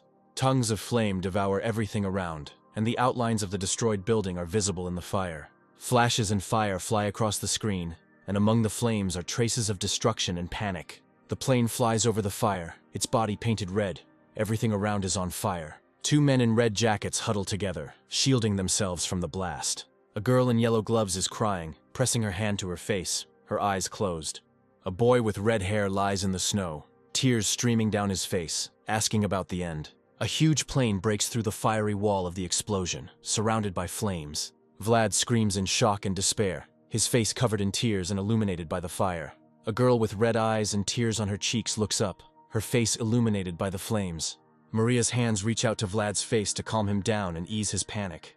Seeing the guy's face, she covers his ears to somehow drown out the roar of the plane. She looks at him with eyes full of hope that they will survive this moment. In a flow of fear and hope, she kisses him without thinking about the consequences. The plane moves away against the sky. A fire rages below and black smoke rises. A roar accompanies the plane's flight over a snowy valley where an explosion erupts. They hear the roar of flames engulfing everything around them as the plane disappears into the distance. Everything is on fire and only a small snowdrift remains untouched. How lucky were they? The heroes burst out from under the snow with a scream, escaping from danger. A guy in a red jacket with a tear-stained face and frightened eyes breathes heavily in the cold. Two people lie on the snow at the edge of a cliff, steam billowing and sparks flying around them. Amidst the rubble and fire, a hand in a red sleeve can be seen, buried under snow and flames. Maria, wearing a red jacket, looks back with tears in her eyes, worried and despairing. Vlad stands next to the girl with a stern face and tears, snow and sparks swirling around him. A guy in a red jacket lies in the snow with his mouth open, while a girl next to him looks at him in panic amid the steam. 30 minutes have passed since the Angel of Death's flight. The two heroes are shivering from the cold and trying to come to their senses. Amidst the ash and snow, two men follow the trail, collecting the surviving debris. A yellow-gloved hand rummages through a bag of canned goods and supplies. Most of the food has survived. The boy looks at the piece of food in his hand with relief, his face lit up with a faint hope. The hero stands in front of the burning rubble, watching as the fire destroys everything around him. Maria with a spear and a guy in a red jacket are looking for useful things among the ruins. The girl in the fur jacket looks away anxiously, her breath billowing in the frost. The two heroes meet each other's eyes with an exclamation against the backdrop of snow and smoke, glad to have survived. Dressed in white jackets, the boy and girl prepare for new challenges among the scattered things. Maria, wearing a white jacket, looks at the sky in surprise, her gaze full of expectation. She notices a flying object in the sky and calls it a seagull, standing with her back to the reader. The girl is surprised by the size of the plane's silhouette, which seems huge against the sky. The shadow of a flying object falls on the snow, a figure in white hides under a cloak. Vlad indignantly asks where she saw such seagulls, hiding under the cloak with her. The guy explains that it's a global hawk, a military drone flying over a snowy landscape. Maria looks up in wide-eyed astonishment, her face expressing shock. Vlad explains that they were bombed by a fighter jet, and that the attacking soldiers were Americans. The guy looks at the drone flying in the sky in shock, realizing the danger. He looks up in confusion and alarm, his face reflecting the awareness of the threat. A plane with an American flag flies through smoke and fire, tearing through the chaos. Maria looks at the dark spot in fear, her face lit up with worry because of the black blood. Two people in winter clothes discuss the danger while sitting among the ice floes. The guy looks at the girl with distrust, their breath dissolving in the frosty air. The girl with yellow gloves says decisively that several more people will return from Antarctica. The hero looks into the distance with anxiety and surprise. His face is tense, steam comes out of his mouth. The guy playfully pats the girl on the head, asking about her prudence. She looks at him with offense. They smile at each other, their gazes full of warmth, their breath billowing in the frosty air. Tears stream down their faces as they embrace in the snowy haze, sharing pain and hope. Vlad, blushing, turns away and coughs into his fist, and the girl watches his embarrassment with surprise. Two men in winter uniforms stand in the snow, one leaning forward, the other looking into the distance with a weapon in his hand. The guy asks the girl what she would like to do after being saved. She looks at him in surprise. The girl looks thoughtfully at the sky, pressing her hand to her chin. She smiles happily and says that she dreams of delicious food and a cozy place in front of the house. Vlad looks at her with surprise and a slight smile, releasing a cloud of steam. He laughs and admires her simple desire, and she reacts to his words with bewilderment. Amidst fire and chaos, two people run through the snow, one shouting, "Stop," and the other joking about a double portion. The girl crashes into the guy with all her might, screaming his name and choking with emotion. She asks fearfully what happened. The guy assumes that she became scared. Maria points ahead anxiously and says, "There," her eyes full of excitement and determination. A snowmobile with American symbols stands in the middle of an icy desert under the bright sun. Two people in white jackets walk through the snow towards a snowmobile, leaving clear tracks, a fire blazing nearby. From above, burnt-out buildings engulfed in flames are visible amidst snow and smoke. A boy and a girl in winter uniforms study radios while standing next to each other against a clear sky. Backpacks and a machine gun are attached to the snowmobile's luggage rack, ready for further travel through the snow. A gloved hand grips a strap, preparing to move, and a digital watch is visible on the wrist. Two men in white jackets mount a snowmobile, preparing to set off across the snowy plain. Vlad in yellow glasses asks about the Chinese restaurant, turning around as he walks. Maria, with a beaming smile and wearing blue glasses, replies that it is very tasty there, looking at her companion. A close-up of the guy's lips and protruding tongue expresses a desire to try delicious food. Two people race down a slope on a snowmobile, leaving behind an explosion and clouds of smoke on the white snow. A tattered red flag with a yellow star flutters in the wind amid a snowstorm. A destroyed base and smoking ruins, a tattered flag lies nearby in the snow. A close-up of the entrance to a ruined building, from which a trail of blood stretches into the snow. Inside a dark hut, a black figure with glowing eyes sits on a bed, with a trail of blood leading to it. The face of a man in a fur hat and mask is distorted with fear. His eyes glow with an unnatural light. Sparks and flames fly up over the fire in the twilight, and the heroes unexpectedly collide with someone.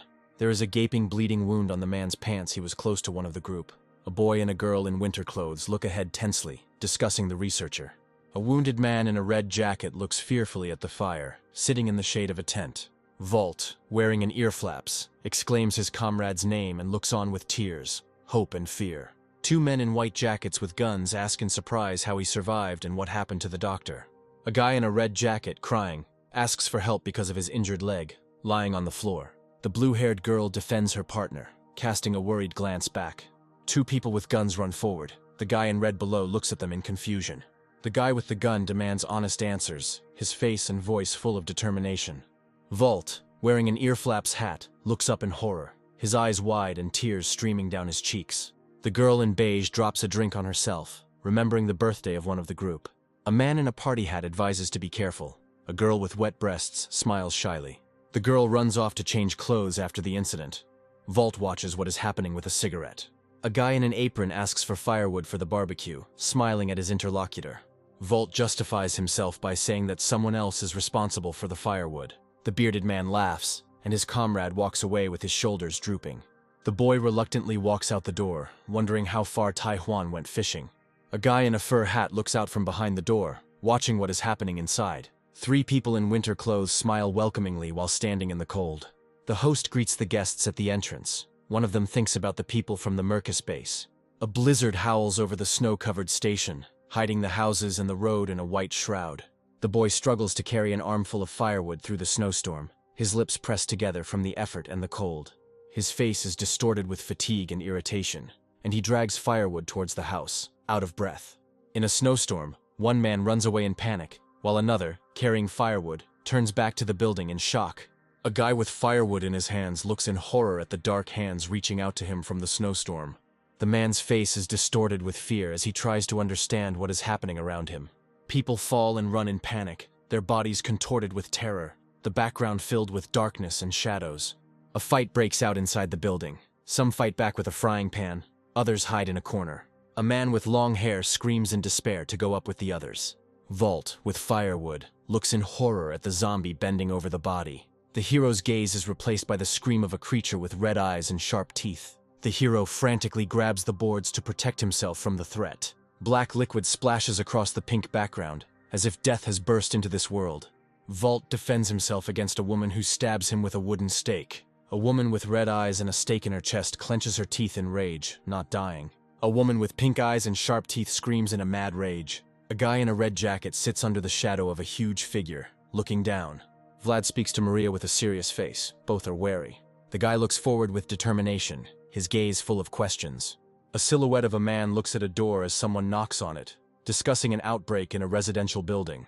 Vault looks up, his face terrified and tears in his eyes, his breath visible in the cold. A guy with red hair fires a machine gun in rage, his face distorted by a scream. A wounded man lies on the floor. Two men with guns ask in surprise about the bait. Maria wraps herself in winter clothes, her face hiding her anxiety. The blue-haired girl is in shock and horror, her eyes full of tears and fear. Vlad's face is distorted with anxiety. A gloved hand grips the trigger, ready to make a decision. Vault, in a panic, promises to tell everything, his hands shaking. A girl with short red hair and a cleaver in her hand. A shadow with a knife looms behind her. A dark figure stabs, a red-haired victim screams, and the background turns scarlet. A tall, dark figure rises above the body. Around are silhouettes of people. On the ground is a defeated person. The guy with the weapon in his hands is ready for battle with surprise and tension, not believing his eyes. Two men in winter uniform discuss the new commander. One holding a weapon, the other preparing for action. A guy in a red jacket screams in horror near a fire. A shadow with a weapon looms over him. In the darkness, a silhouette with empty eyes points a gun straight at the viewer. An armed man keeps the crowd at bay, and a tense scene is seen from above. Tears are streaming down the girl's cheeks. Her eyes are full of horror and despair. A man with a sinister smile and a gun looks at the victim, talking about bait. Vault crawls away from the bloody body in tears, not wanting to be near the man. Vlad, weapon in hand, looks ahead with alarm, not believing what is happening. The guy in the red jacket makes excuses, hiding his hands in his pockets, with a machine gun hanging over him. The hand clutches the flash drive, which is the last hope for the truth. The girl looks anxiously at the guy who is examining the find in the light of a flashlight. Vault, in tears, holds the flash drive and screams that it is a video recording from the Merca base. The hero remembers about video surveillance, and a disturbing frame flashes in the background. Vlad, with a serious face, is thinking intensely about something important but forgotten. Maria panics and asks how to check the flash drive, since they don't have a computer. Vault shouts that the recording can only be viewed later, when they get out. The guy with the machine gun is confident that the video will become a sensation. His face is thoughtful and serious. There is a flash drive in the palm of the hand, and the voiceover sounds like hope that everything is calm outside. Two men in white jackets ask Maria to take the flash drive. The guy below apologizes. Vault complains to the girl about pain in his leg, and she sits down next to him with concern. Vlad, with a gun, says he will watch while the girl examines the wounds. Maria sighs with relief as she looks at someone in the snow. Vault tearfully thanks Maria for her help. A young man in a white jacket with a gun at the ready stands in a fighting stance, ready for danger. On a white background lies a black radio with the number 19 on the screen. A boy and a girl in winter uniforms hold walkie-talkies, looking thoughtfully at the devices. A young man with a serious face and a walkie-talkie in his hand, his eyes full of anxiety. A huge red scorpion lies in the blue glove, like a living threat. In a destroyed building, amid sparks and smoke, the heroes fight, communicating on the radio. Vault, with beads of sweat on his face, talks about strange radios. A young man with a machine gun and a walkie-talkie asks his interlocutor sternly, while golden sparks swirl around him. Vault and Maria stand by the fire, looking at each other warily, discussing the threat beyond the zombies. Vlad, wearing a white jacket, looks anxiously at the radio from which steam is escaping. The number 19 is displayed on the radio screen, and a gloved hand is gripping the device tightly. The two heroes stare at each other, their faces full of determination and anxiety. Close-up of a mouth with gold teeth and the words "Hunter." Glad he can have some fun with the survivors. There are several people in the tent by the fire, and at the entrance there is a guy with a gun ready for a fight. Smoke rises upward. A hand with a weapon is visible in the frame, and a phrase about hunting is heard. Smoke billows against the backdrop of the destroyed base and flag, and debris litters the snow. Vlad walks forward with a walkie-talkie, his face hidden in shadow. He talks about the gift. Maria calls out in panic. The guy with the gun runs into the red tent, leaving the rest by the fire. The guy in the white jacket looks back anxiously at the red wall and the cracks, promising to take care of it. He runs out quickly, leaving a trail in the snow, promising to wait. A boy and a girl in winter uniform look forward with fear, their faces tense. A crowd of red-eyed zombies moves through the snow, and an attack by 2 people is discussed. Maria asks who returned first. The guy explains that he was sent alone. Vlad clenches his teeth, his face contorted with anger. He speaks of an enemy enjoying the hunt. Through binoculars, one can see a destroyed house and smoking snow someone is watching from afar. The man looks through binoculars with a grin, his face reflecting the excitement of the hunt. 3 men in white camouflage uniforms observe the battlefield, discussing the dispatch of men. The commander puts away his binoculars with a grin, preparing for the next step. 2 men in warm jackets look at the hills, discussing how the infection has not yet spread. A gray-haired man with yellow teeth laughs in the cold, talking about risk and fun. They discuss the South Korean army, recalling how strong it is. A soldier in white camouflage with a machine gun stands next to the image of a burning zombie, discussing its destruction. A man with a wide, creepy smile and gold teeth says that the Ice Kingdom is never boring. A young man with a determined look and beads of sweat is getting ready for action. The frowning eyes of a young man reflecting anxiety. A crowd of zombies with glowing eyes and torn clothes slowly advances through the fog. One of the zombies, with an open mouth and red eyes, stands out against the snowstorm. No smoke is coming out of it. A zombie is depicted against a dark background, with black smoke billowing from its body when injured or burning. A creature with unnatural eyes and frightening strength appears in the darkness. A crowd of red-eyed zombies slowly approaches, looking awkward and clumsy. A man in a white jacket runs away in panic from the approaching dead.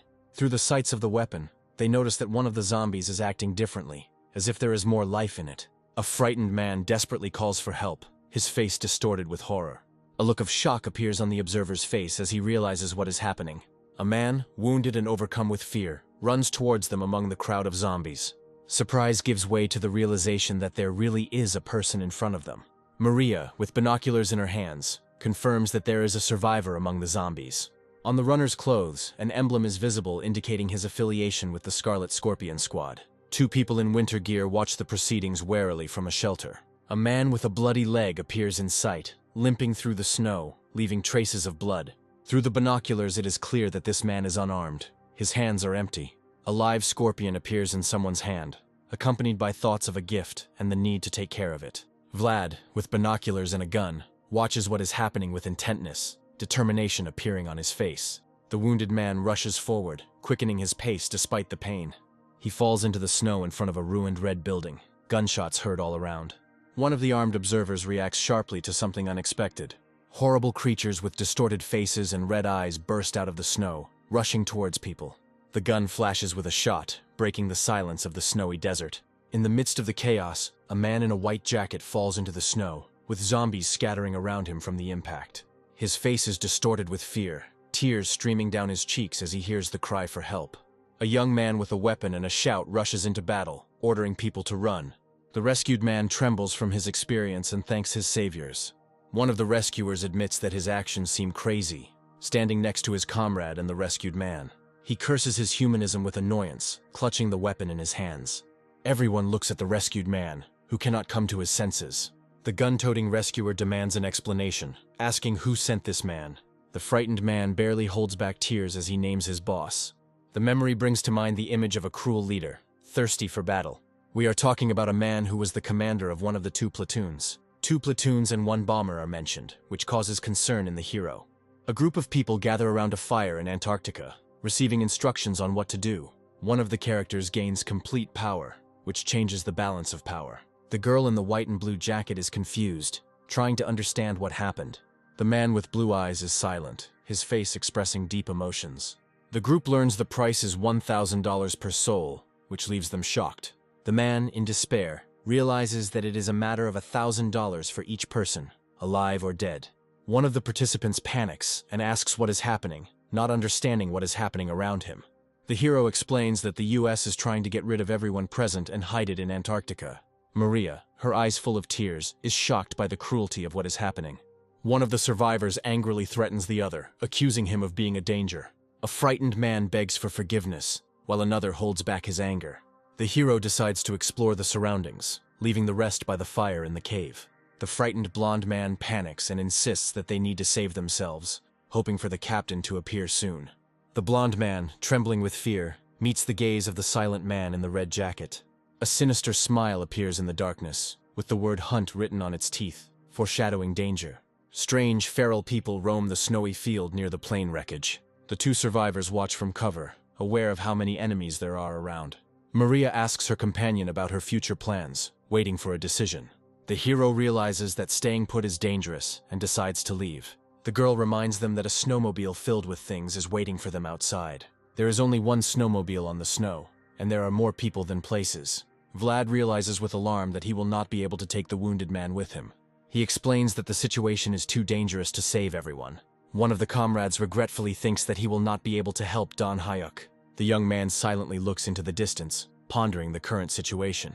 Meanwhile, the wounded man finds himself among the zombies, losing his last strength. The hero asks his companion if she has binoculars to assess the situation. The two hide in the shelter, preparing to observe what is happening outside. In the darkness, the shadow of a man appears, hurrying towards his goal. Cracks and traces stretch across the ground. Two people in winter clothes stand in the shelter, tensely watching what is happening outside. The girl is looking for something or preparing something in a hurry, her face expressing anxiety. The guy looks at his companion with surprise and irritation, not understanding her actions. His eyes widen in surprise as he notices something frightening. A figure with glowing red eyes appears before them, looming in the semi-darkness. The creature's face is distorted. Black liquid oozes from its mouth, and its eyes glow with an ominous light. The guy panics and grabs the girl's hand, preparing to run away. Black mucus continues to flow from the creature's mouth, and the atmosphere becomes increasingly menacing. The guy realizes in horror that the person in front of them is infected, and the danger has become real. The man's eyes turned red, black liquid gushed from his mouth, and his body began to contort in agony. A powerful blow fell on his head. A flash of light tore through the darkness. The man in the red jacket deals a crushing blow to the infected with determination. Two observers in white jackets watch the events with alarm, aware of the danger. The attacker is breathing heavily, his face distorted by fear and relief after the fight. The infected person's body lies on the ground, wounded and immobilized, with bloodstains around it. The three survivors look at the fallen enemy with tense faces, not hiding their anxiety. Traces of black liquid are visible on the body of the deceased. His face is frozen in a grimace of horror. One of the survivors notices with surprise that the body does not disappear as it did before. The rest watch the unusual outcome with alarm and bewilderment, not understanding what is happening.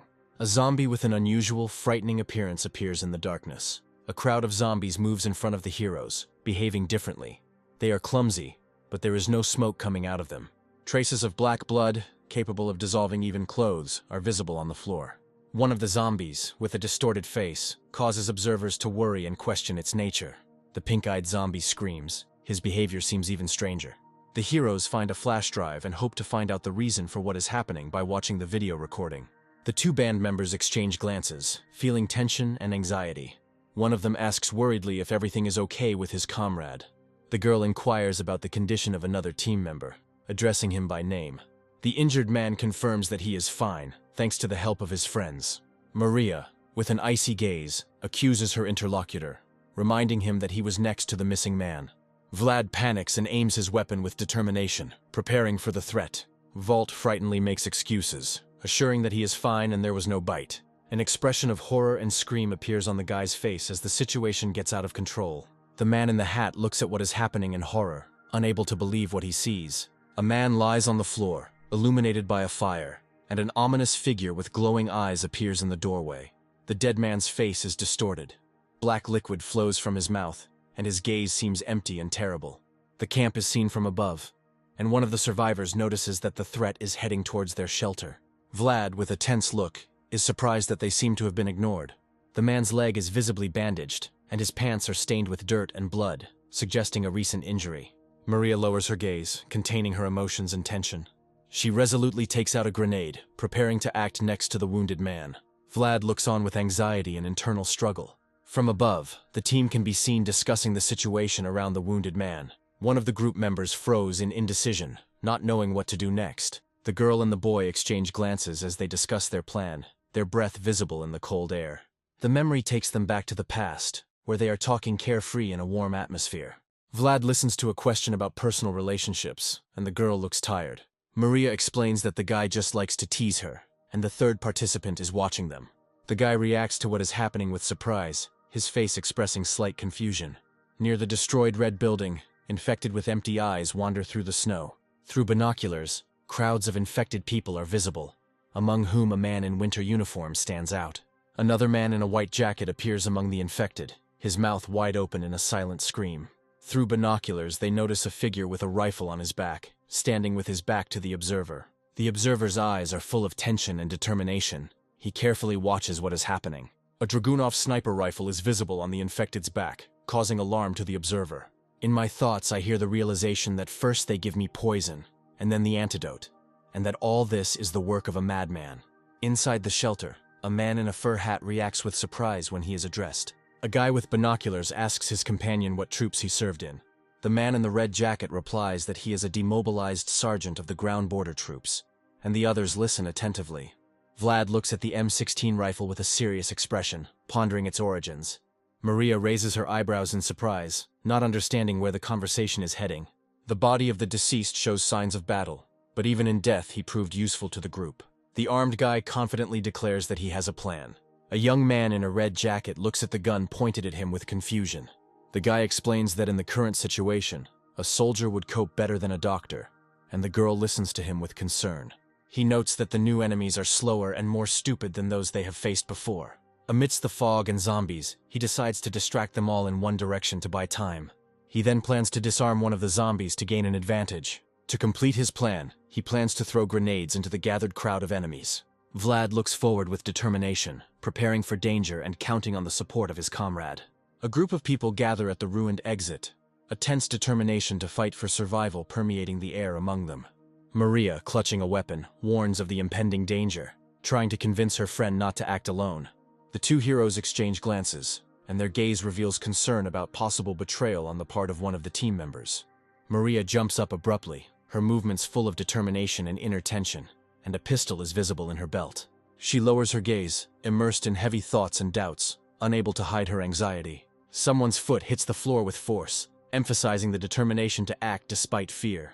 A stern-faced man rushes forward, leaving cover, while his comrades remain behind, watching him. A group of zombies with glowing red eyes appears on a snowy plain, their faces distorted and frightening. The hero rushes towards the zombies, and they, noticing him, begin to slowly approach, creating an atmosphere of impending threat. A group of zombies with glowing eyes slowly approaches, making eerie sounds. One of the zombies rushes at the guy, who falls into the snow in panic. The boy looks at the approaching threat with determination and fear. A man in a red jacket takes aim and opens fire, trying to protect his comrade. The bullet hits the zombie's head, but the others continue to advance. The guy angrily fights off the zombies, reproaching his partner for the unsuccessful shot. A girl and a man in a shelter discuss how the infected person was not the first patient. The guy runs through the snow, trying to escape from the surrounding dead. The runner's face reflects anxiety and despair when he realizes the danger. Among the crowd of zombies, the guy recognizes a familiar form from the Frey base, amazed by what is happening. There's a plane parked on a snowy runway, and in the distance you can see a settlement where something has clearly gone wrong. In despair, hope arises that at least an airplane can save us from the impending disaster. Someone's hand clenches into a fist and the person rushes forward through the snowstorm. The cockpit overlooks the runway as the plane rapidly picks up speed. The pilot drives the plane forward with determination and focus, never taking his eyes off the instruments. A jet fighter roars into the sky, leaving behind a trail of fire. The plane's wheel touches the ground and a dangerous landing begins. Suddenly, something terrible pounces on the chassis, threatening the entire crew. The pilot in the helmet is horrified by the impending danger. A multitude of zombies appear on the plane's body, covering the cockpit and wings, turning the flight into a nightmare. The infected, their faces distorted and their eyes glowing, loom over the helmeted man, their hands reaching out to him through the darkness and chaos. The dirty, bloody fingers of the infected almost touch the protective mask, their movements conveying a sense of menace and madness. The guy in the winter jacket clenches his fists, his face expressing determination and internal struggle. He leaps forward, overcoming a crowd of infected to save his comrade. In desperation and anger, He forces himself to pull himself together so as not to succumb to fear and panic. The bright smile of a girl dreaming of simple joys and the comfort of home comes to mind. The guy rushes through the ranks of the infected, not allowing himself to stop for a second. From cover, two people watch what is happening, preparing for defense and hoping for rescue. Anxiety appears in the hero's eyes as he desperately searches for someone in the chaos. Among the crowd of infected, he cannot find the right person. The tension is growing with every second. Zombies with glowing eyes rush at a man in a helmet, who looks up in horror. Dirty, bloody hands reach for a grenade held by a man in a helmet. The guy clenches his fists, gathering all his willpower to act at a critical moment. He leaps into the midst of zombies, striking and cutting his way through the crowd.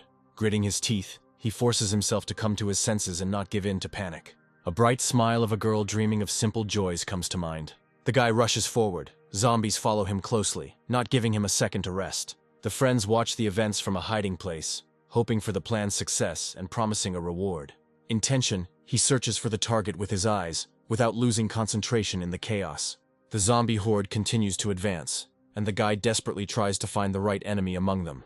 The hero gritted his teeth and gathered all his will into a fist, despite the raging snowstorm around him. He turned around, noticing zombies with glowing eyes rapidly approaching him. Determination flashed in his eyes as he prepared for battle. One of the zombies was hit in the head and a deafening noise was heard all around. The hero watches what is happening with anxiety and tension, assessing the situation. His comrade in the red jacket, clutching a weapon, makes an encouraging gesture, preparing for battle. Vlad strikes, fighting off his enemies, his movements full of desperation and strength. His hand reaches for the grenade, taking his last chance at salvation. He attacks the zombies with fury, not letting them get close. A young man stands over a fallen enemy, preparing for the next attack, while a grenade lies nearby in the snow. A guy with a gun in his hands looks around in horror, surrounded by zombies who are reaching out to him. A frightened and tense expression appears on his face as he realizes the danger. He takes off running through the snow, followed by the enraged dead screaming. In desperation, he reaches into his pocket, hoping to find something that will help him escape. Maria decisively pulls the pin from the grenade, preparing for her last resort. The guy realizes that he only has one grenade left, and that it is not enough to save himself. He continues to run, clutching his weapon, as the crowd of zombies approaches inexorably. His face shows fear and determination as he searches for a way out of a hopeless situation. He turns around to make sure his pursuers are still nearby and quickens his pace. Ahead, a fragment of a red wall appears, which can become the only cover. A guy with a rifle rushes towards a destroyed wall, preparing for battle. He freezes, tensely awaiting the enemy's approach. A crowd of zombies gathers in the snow in front of him and begins to attack. The dead, with distorted faces and outstretched arms, rush forward. Vlad, without losing his composure, pulls the pin from the grenade. One of the red-eyed zombies opens its mouth in a furious scream. The grenade flies straight into the zombie's mouth, getting stuck in it. Vlad deftly climbs through the window of a destroyed building, leaving his enemies behind.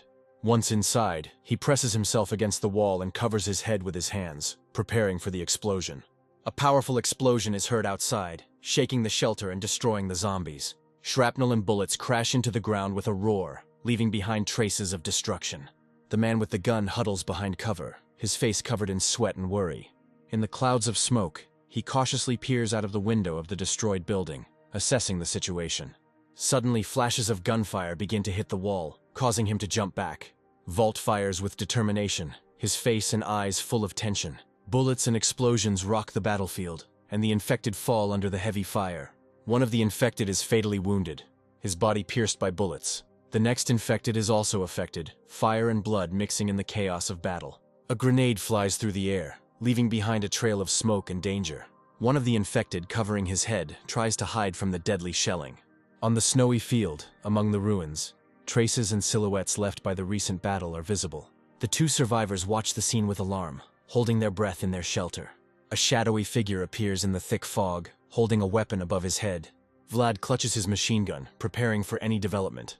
Their comrade emerges from the fog on a snowmobile, raising his weapon in victory. Joy and relief are reflected on the faces of his friends when they see his return. With a broad smile, he announces the successful completion of the operation.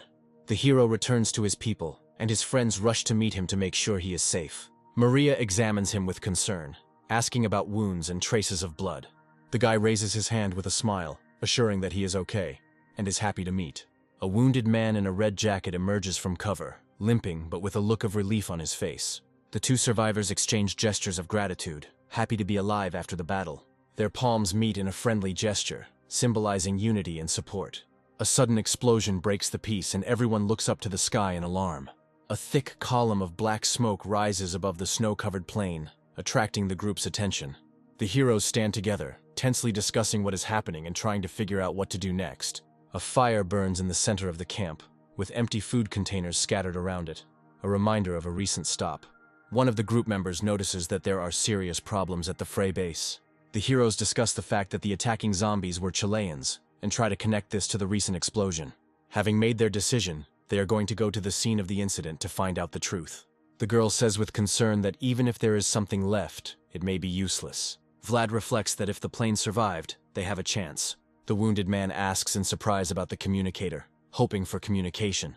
The hero, with a walkie-talkie in his hand, declares that they need to call rescuers. On the snowy shore, the wreckage of the plane and black smoke rising into the sky are visible. Two survivors walk through the snow, leaving clear tracks behind them. A close-up of a boot confidently stepping on crunchy snow. Vlad warns Maria about the danger, surprised that she is following him. The girl explains that, as a doctor, she is obliged to be nearby in case of a sudden threat. The hero accepts her concern with a slight smile, despite the tense situation. On a snowy slope, one of the heroes helps another out of an icy crevasse, holding his hand tightly. Vlad, wearing yellow glasses, turns around when asked about his reasons for coming to Antarctica. Maria is surprised to hear that she shouldn't ask about the past. They walk through the snow, discussing whether she can listen to his story without tears. The guy admits that he couldn't handle the pressure and left military service. Maria hugs him tightly, promising to take full responsibility and begging him not to take any more risks. In tears, she asks the guy to just stay with her. He couldn't overcome his pride and left without saying a word about parting. Maria was surprised that she couldn't cry. In the cold, they discuss their feelings, and one of them admits that it all sucks. The girl recalls how the professors tried to console her, saying that it was not her fault, but doubt still remained. Vlad painfully admits that it was, after all, a medical error. They walk across a snowy plain, and someone says that even if this did not remain in the records, the guy apologizes for calling the girl a charlatan, admitting that he didn't know the whole truth. Maria smiles and says that everything is fine. He places his hand on her head and she asks, surprised, if that's a comfort. The heroes hide in the snow, warily watching what is happening. They take up a position. One looks through binoculars, the other prepares a weapon. A crowd of creepy zombies with glowing eyes appears in front of them. Maria notices that there are a lot of beta zombies here too, and the guy asks again in surprise. The strong and smoking zombies they saw first are called alphas, and the regular ones are called betas. The young man ironically notes that if Gamma appears, they will have a full set of monsters. Through the scope, they see a crowd of zombies and are surprised, as if they had gathered for a festival. The runway is also in chaos and destruction. In the control tower, the heroes notice people and wonder if they are survivors. A man in a white coat appears in the sights, desperately waving his hand, while other people fuss around him. The hero notices something unusual through the optics with surprise. His eyes widen in surprise. He realizes he's targeting a man in AC combat uniform and recognizes him. His memories take him back to the moment when Shepherd, the commander of the first platoon, was isolated for insubordination. The heroes guess that the people in the tower are also trying to get in touch. One of the fighters pointed out the danger to his partner, exclaiming that Sanbei was in that direction, and the second responded to him in surprise. A creepy creature with a smoking head and glowing eyes emerges from the snowstorm. The fighter's eyes widened in horror, and he thought in shock, "What is this?" A sinister monster stands on top of the ice floe, and a crowd of zombies with red eyes gathers below. The sniper reported in confusion that base Frey was something unreal. Maria agrees, and suggests going to another place to avoid danger. Vlad quickly grabs the radio, preparing to communicate. He asks in surprise if it is Don Hayek on the other end. He suddenly remembers that he forgot to change the frequency on his radio, and wonders how this guy was able to communicate. A message comes over the radio that they have captured an aircraft. Now this plane is their only chance of salvation. Maria looks into the distance in surprise, thinking to herself, "What is there? This old man?" The guy asks incredulously if someone is bluffing. She doesn't understand what he's talking about, and he explains that he's talking about Shepherd. The schematic globe shows someone luring nearby troops to the plane. The girl remembers that the plane is no longer there, and the guy confirms her guess. The sniper, his eyes wary, notices something suspicious in the scope, his breath billowing in the cold air. His eyes sparkle with determination as he holds the radio in his hand with a slight grin, preparing to respond. A man with a reddish beard, overcome with anxiety and anger, clutches a radio, not hiding his excitement. He reports the destruction of the base, looking at the device in his hand, and his voice sounds confident. The second sniper ponders what is happening, not understanding who they are facing, and hopes for the best. Vlad thinks anxiously about how important it would be to get support, clutching the radio in his hand. The partner, standing nearby in the frosty air, is surprised by his comrade's words, not understanding his hints. In the control room, one of the team members reacts with bewilderment to an urgent command to change the communication channel. In a panic and rush, the team switches to a low frequency to avoid interception. In the open air, among metal structures, the team continues to change channels, preparing for further action. Vlad looks thoughtfully at the radio, not daring to say anything, and a tense silence hangs around him. Maria notices with relief and surprise that her comrade is alive, and hope is reflected in her gaze. The red-bearded man greets his acquaintance with relief, and the latter, with his head down, reacts with surprise to what is happening. Maxon, realizing the urgency of the situation, demands that the radio be handed over to a soldier immediately, his face and voice full of worry. A flash of rage and despair engulfs the fighter as he clutches the radio and mentally curses whoever is interfering with his operation. A man with a cigar in his hand, holding back his anger, expresses his intention to cooperate and help. In a spacious room, surrounded by rubble, people wait tensely until one of them asks a question about the purpose of what is happening. Amid the crowd and destruction, the control tower rises, and a former Air Force lieutenant stands out among the assembled crowd. One of the characters irritably demands silence so that everyone will listen carefully. An antenna rises against the backdrop of clouds of smoke, and someone assesses the situation as best they can. An air traffic control radar tower rises above the snow-covered base, shrouded in mist and cold. The man with the stern face suddenly realizes something important. His gaze becomes intense. He thinks about what is required of him, and tries to understand what role he will have to play. A young sniper in white camouflage observes what is happening, showing resourcefulness and caution. The control tower is filled with people hoping to use the equipment to communicate with the outside world. The shadow of doom looms over the snow-covered base, and it becomes clear that this place is finished. Hordes of zombies with distorted faces rush forward, and it becomes clear that staying here means dooming yourself to death. Realizing the danger, the soldiers decide that it is necessary to immediately call a rescue team. One of the survivors prepares to take a risk, intending to reach the radio to transmit a distress signal. Despite their desperate situation, snipers find solace in the fact that they have firearms. A question about the availability of ammunition comes over the radio, and the team begins checking the supplies. The rifle left behind by the soldier was found to have 2 full magazines of ammunition. The Dragunov sniper rifle only has 5 rounds left, causing alarm among the soldiers. The rifle that Don Hayek used to have is now missing, which complicates the situation.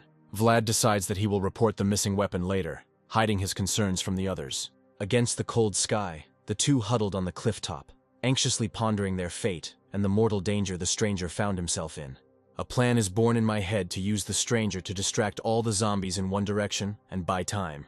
While the zombies are distracted, Sujin and his companion will be able to safely make their way to the station, hoping for the success of their plan. The hero's gaze is full of guilt, but this feeling reminds him that he is still alive and capable of making decisions. Maria is silent next to me, her eyes full of anxiety and uncertainty, and a heavy pause hangs in the air. The hero in a mask and yellow glasses looks thoughtfully ahead, holding back his emotions. At the crossroads of fate, everyone understands that if Shepherd fails, there will be no chance of survival. In a tense atmosphere, weapons are ready for battle, and the determination to do everything possible becomes the top priority. Shepherd radios in to announce the start of the mission, preparing for action. He steps forward decisively, taking responsibility for the outcome of the operation. One of the soldiers stops abruptly on the bridge, hearing an unexpected order, and does not understand what is happening.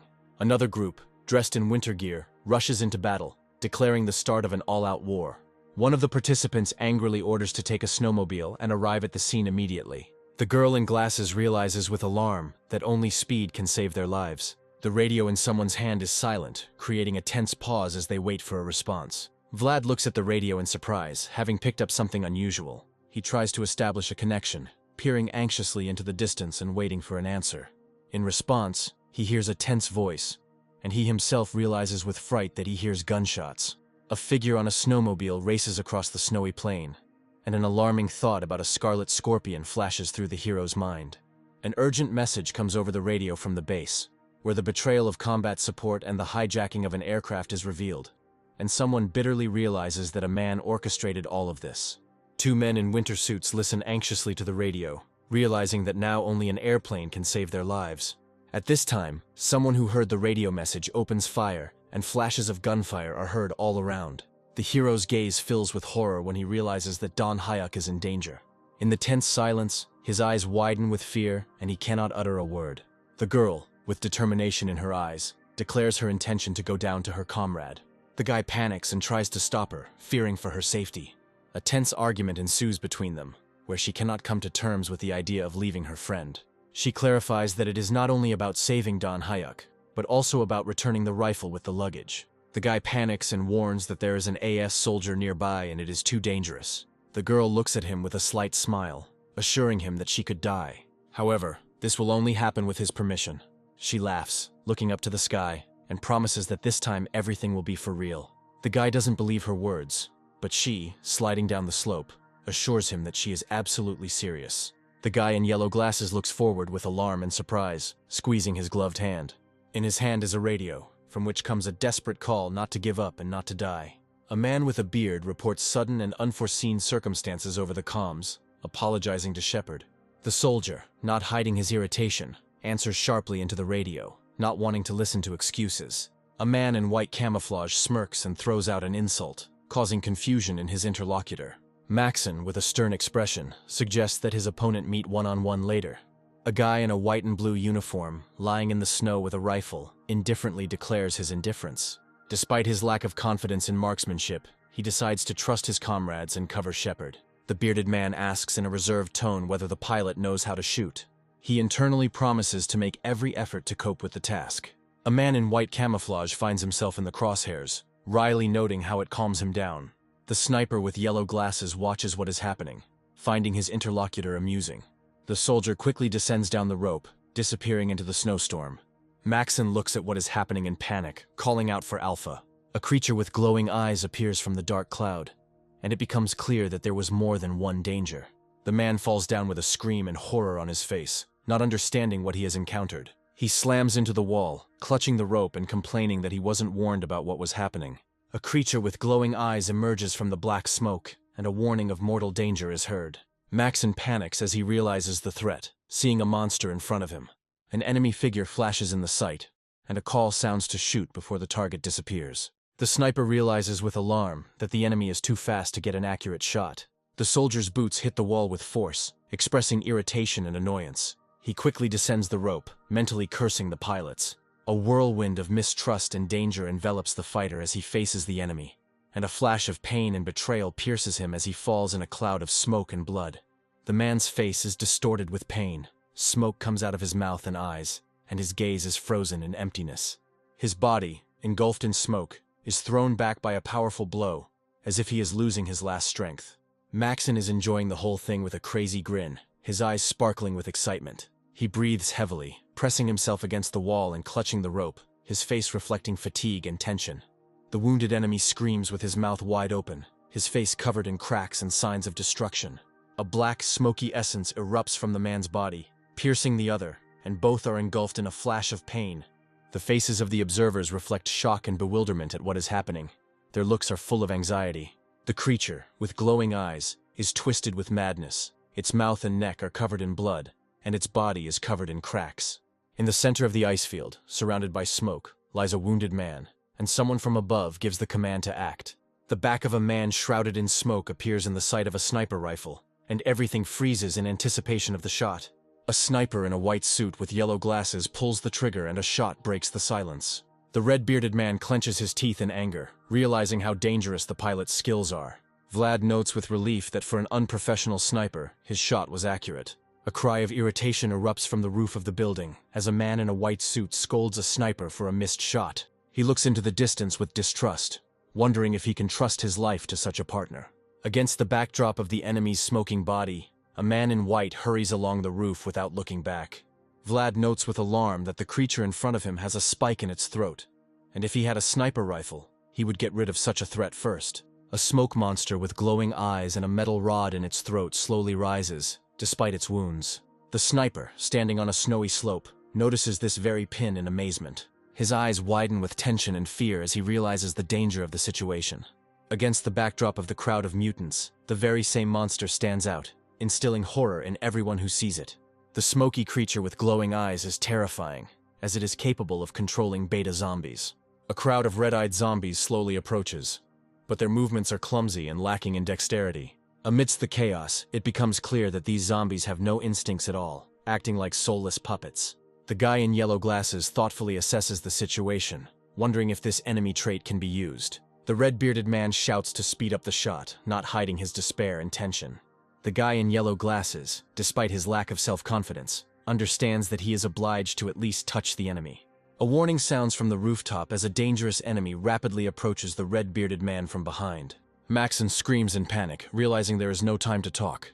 In the chaos of the fight, he desperately dodges, and the enemy is almost catching up with him. The mutant's face is distorted with rage. His eyes glow scarlet, and he is ready to attack. In the midst of the battle, a man in blue and white clothing delivers a powerful blow to the enemy, waving a crowbar through swirls of black smoke. Maria, noticing something alarming, held her breath, her gaze full of tension. A tired man in winter clothes sits by a cliff, surrounded by bloodstains and debris, clutching a radio. In the snowy expanse, someone calls out loudly to others, promising salvation and asking if they have any food left. A man in protective glasses and headphones, shouting over the wind, asks whether his interlocutors have already reached the Chilean base. Maria, with a cold gaze, understands that there is only one enemy, and guesses that he still hasn't found a partner. She decides that it is necessary to deal with the enemy and take possession of his weapon. Her eyes reflect a tense silence filled with internal struggle. From above, she can see a snow-covered field with scattered bodies, and she can't believe the doctor is thinking about such a thing. Gathering her strength, she realizes that the situation has changed, and now she needs to fight. A smiling boy appears in the memories, believing that this is the only way he and Sunbai can survive. The girl clutches the gun, mentally promising that they will definitely eat jajangmyeon together. There is worry in her eyes. She wonders if she will be able to shoot. She wonders if she has the strength to use a weapon she has never held before, despite her moral doubts. A sudden noise makes her alert and she looks around anxiously. A shootout breaks out on a snowy plain when one of the participants is surprised to notice that his opponents have weapons. In the heat of battle, a cry filled with hatred and accusation is heard, and bullets whistle around. Maria panics and recognizes Don Hyuk in what is happening with horror, her face distorted with shock. The man in the red jacket fires angrily, pressing himself against the wall and not hiding his anger. The girl with blue eyes is confused when she realizes that she has ended up in the place where Vlad was hiding. A warrior in white camouflage attacks his enemy with mockery, considering his weapon pathetic. Under a hail of bullets, the hero momentarily considers whether he should run. Gathering his courage, he forbids himself to retreat and urges himself not to give up. A guy in a winter jacket, clutching a metal object, is confusedly thinking about what to do in this situation. Maria watches what is happening tensely, imagining what Vlad would do. A backpack appears on the floor among the dark walls, which suddenly attracts the hero's attention. A man in a red jacket fires an automatic weapon with fury, not hiding his aggression. An enemy in white camouflage mockingly shouts out his opponent's unsuccessful shooting, enjoying the moment. The enemy looks through his glasses with a smug smile, confident of an easy victory. He notices movement near the rock where someone is hiding and rushes to attack. A soldier in a red jacket calls on his comrade to save himself with alarm and despair. The enemy decisively takes the initiative, rushing forward. With a wild joy on his face, he realizes that a girl was here recently. Volt, his leg bandaged, runs out of the destroyed building, looking around in alarm. Maria rushes through the snow, clutching the strap of her bag and not hiding her excitement. A whirlwind of snow and ice rises up behind the fleeing men as the enemy pursues them with relentless speed. Maria tries to convince herself that everything is fine, but she understands that she won't be able to escape. Despite her fear, she finds a reason not to give up and continues to move forward. A girl in a white jacket runs along a snowy street, and her pursuer doesn't leave her alone, urging her on with questions. The enemy on a snowmobile approaches with excitement, promising to give her a dangerous chase. From above, a view opens onto a snowy field, where a snowmobile is rapidly catching up with a running girl. She desperately searches for shelter among the ruins. Without slowing down, the stalker mockingly asks if she has any preferences for where to hide. The heroine emerges onto an open snowy plain, finding no shelter among the ruins. The stalker impatiently demands that she turn around and show her face. She turns, her eyes reflecting both anxiety and determination. The enemy admits with a grin that she has exceeded all his expectations, Suddenly he finds himself thrown from a height, losing control and his weapon. Maria stands among the ice and snow, watching the fallen enemy, whose hand lies lifeless on the surface. With a focused gaze, she fixes her glasses, carefully applying tape to continue on her way. She struggles up the slope, mentally noting that she is alive again thanks to Sunbae. Looking back at the smoking snowmobile, she realizes that the equipment is now useless. With a weapon in her hand, she calmly remarks that searching corpses has become a habit for her. A glass bottle with a purple mark appears on the snow, its surface covered with frost. The girl looks at the find with surprise and anxiety, not believing her eyes. Suddenly, as she approaches the bottle, the dead man's black hand suddenly reaches out from under the snow towards it. A creepy figure with glowing red eyes emerges from the snow, looming over the lying man. The creature, covered in ice and snow, slowly raises its head, its gaze full of fury and cold. An inner voice notes that the smoke has not yet appeared, but the monster continues to approach menacingly. A girl in winter clothes desperately shoots at the attacker, but black blood only splashes across the snow. She is horrified to realize that her attempts to stop the monster are in vain. The girl panics and points her gun at the monster but doesn't understand why it doesn't work. She realizes she doesn't know how to use a gun properly and remembers that a Glock 17 won't fire unless the trigger is fully depressed. In desperation, she throws herself to the side to avoid the attack, leaving her weapon in the snow. The creature with glowing eyes continues to pursue her, without losing its fury. Maria swings her rifle at the enemy with all her might, trying to stop him at any cost. At that moment, another threat approaches her, and she clenches her teeth, preparing for another fight. The guy in the red jacket rushes towards the girl, tearing her from the dangerous embrace of the enemy. The girl, in tears, recognizes Don Hyuk as the savior, not believing her eyes. Valt, holding back tears, asks for forgiveness for what happened. On a snowy field, he admits that he was unable to help in any way, and together with the girl, he leaves the defeated enemy. His leg is tightly bandaged, the bandages are soaked with blood, and he can barely stand. Their conversation reveals a bitter admission that they both found themselves equally powerless in the face of tragedy. Maria says with a warm smile that all people are similar to each other. She admits that everyone is afraid, trembling and crying, because none of them are strong. Even if someone couldn't help, she assures that no one will blame him. Vlad listens to her words with relief, feeling support and understanding. He admits that he still feels guilty towards Hyun, because they are just ordinary people. The girl reminds them that they need to hurry because Sunbae is in danger, and they prepare to move on. Maria rises from the ground next to the man, reflecting on the fact that someone is currently struggling to connect with the outside world. Valt is hopeful that everyone now has a chance to survive. A telephone receiver hangs against a metal wall, swaying in the silence. On the roof of a building, a monster with glowing eyes looms over a man, preparing to attack. Maxon desperately resists the onslaught of the monster, sensing mortal danger. The red-eyed creature lunges at its victim, leaving the telephone receiver hanging as a symbol of a broken connection. A bright flash pierces the monster's chest, saving the man at the last moment. The soldier rushes into the attack with a cry of surprise, not understanding what is happening to the pilot. In the heat of battle, he demands his partner to work harder in order to survive. Through the scope, the sniper gives instructions to aim for the head, and the man reports with relief that he was almost bitten. Maria, with a walkie-talkie, irritably notes that everything happened too noisily and dangerously close. The soldier, breathing heavily, jokes into the radio about turning into a zombie, trying to hide the tension. The guy with the radio and gun breathes heavily, admitting to himself his uncertainty. Against the backdrop of a snow-covered town, the idea of the need to shorten the distance sounds. The bearded man reacts with surprise to the unexpected sound, peering warily into the distance. He laughs loudly, considering the decision he made a good one. The guy with the walkie-talkie is confused and trying to figure out what has made his partner so happy. On the roof, the man rushes in pursuit of the dark creature, determined not to lose sight of it. The guy looks through the scope with tension, thinking about the strange metal rod. On the snowy plain, he loses sight of his enemy and anxiously wonders where he has disappeared to. In the darkness, a creepy face of a creature with glowing red eyes appears, exuding menace. A tall figure of a woman with long hair and scarlet eyes, shrouded in black smoke, appears before him. Vlad, pressing himself against the wall, anxiously looks around the snowy space, sensing danger all around. Maxon answers the call on the radio, breathing heavily, barely containing his fatigue and fear. With the radar and numerous silhouettes in the snow in the background, it becomes clear that the situation is escalating and people are gathering around. The man peers out from behind cover, trying to assess the situation and spot a threat. Amidst the mutants and chaos, a figure with a dark shadow appears, and it becomes clear that a confrontation with this creature is unavoidable. Vlad, with his walkie-talkie, realizes that both possible paths lead to mortal danger. A huge figure with black smoke notices a new enemy on the roof of the building where the sniper is hiding. A mutant with one arm appears on a snowy plain, his silhouette standing out against the white snow.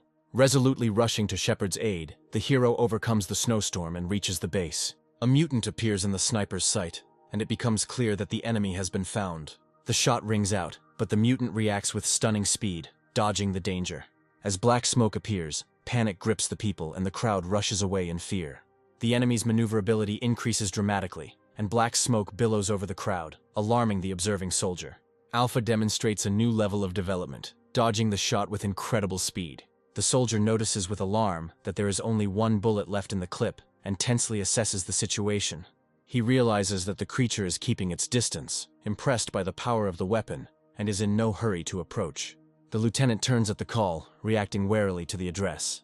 A question about the nature of the creature emitting black smoke comes over the radio, and the anticipation for an answer becomes increasingly tense. Against the backdrop of an icy wind, two men holding weapons look at each other suspiciously, one of them asking if they belong to the American military that arrived to destroy the infected. A young man in winter gear asks with surprise and concern whether his interlocutor is really an AS soldier. A bearded man, sitting in a cold room, admits that he is a former US soldier, but emphasizes that he did not join such a company. The realization flashes through the young hero's mind that this is not a company, but an entire company, and this discovery frightens him. Maxon bitterly explains that the company ordered the disposal of people due to the epidemic, and he knows nothing about the biohazard. The young man, sighing heavily, comes to the conclusion that the mercenaries, even if they survive here, are doomed to die upon their return. The bearded man, sighing heavily, agrees with the gloomy conclusion about his fate after hearing this. The diagram shows that zombies are divided into two types: Alpha, surrounded by smoke, and Beta, which are simpler and slower. There are individual differences among alpha zombies that can produce smoke, making them even more dangerous. These differences are likely the result of evolution or innate characteristics of the infected. In a dark room around a fire, the heroes discuss what is happening, trying to understand the nature of the enemy. Vlad anxiously ponders how they will deal with two such different and dangerous opponents. The man clenched his teeth in anger, mentally scolding his young partner. The hero in the white and blue jacket realizes with irritation that he has neither bullets nor a rifle, and now he has to risk his life because of deception. A young man, peeking out from behind cover, tries to justify himself to his partner with an innocent look. Blue cans fly around the courtyard of the abandoned base with a roar, breaking the silence. An explosion rocks the area as someone desperately screams for Shepard to run. From the clouds of black smoke, an ominous silhouette of a creature with glowing eyes appears, foreshadowing a new danger. Vlad, with a frightened face, realizes that he has been noticed and prepares for danger. An alpha zombie with glowing eyes and smoke behind his back lifts a heavy object, surprising the enemy with his strength and unexpected tactics. The hero realizes that alphas possess not one, but several unique abilities.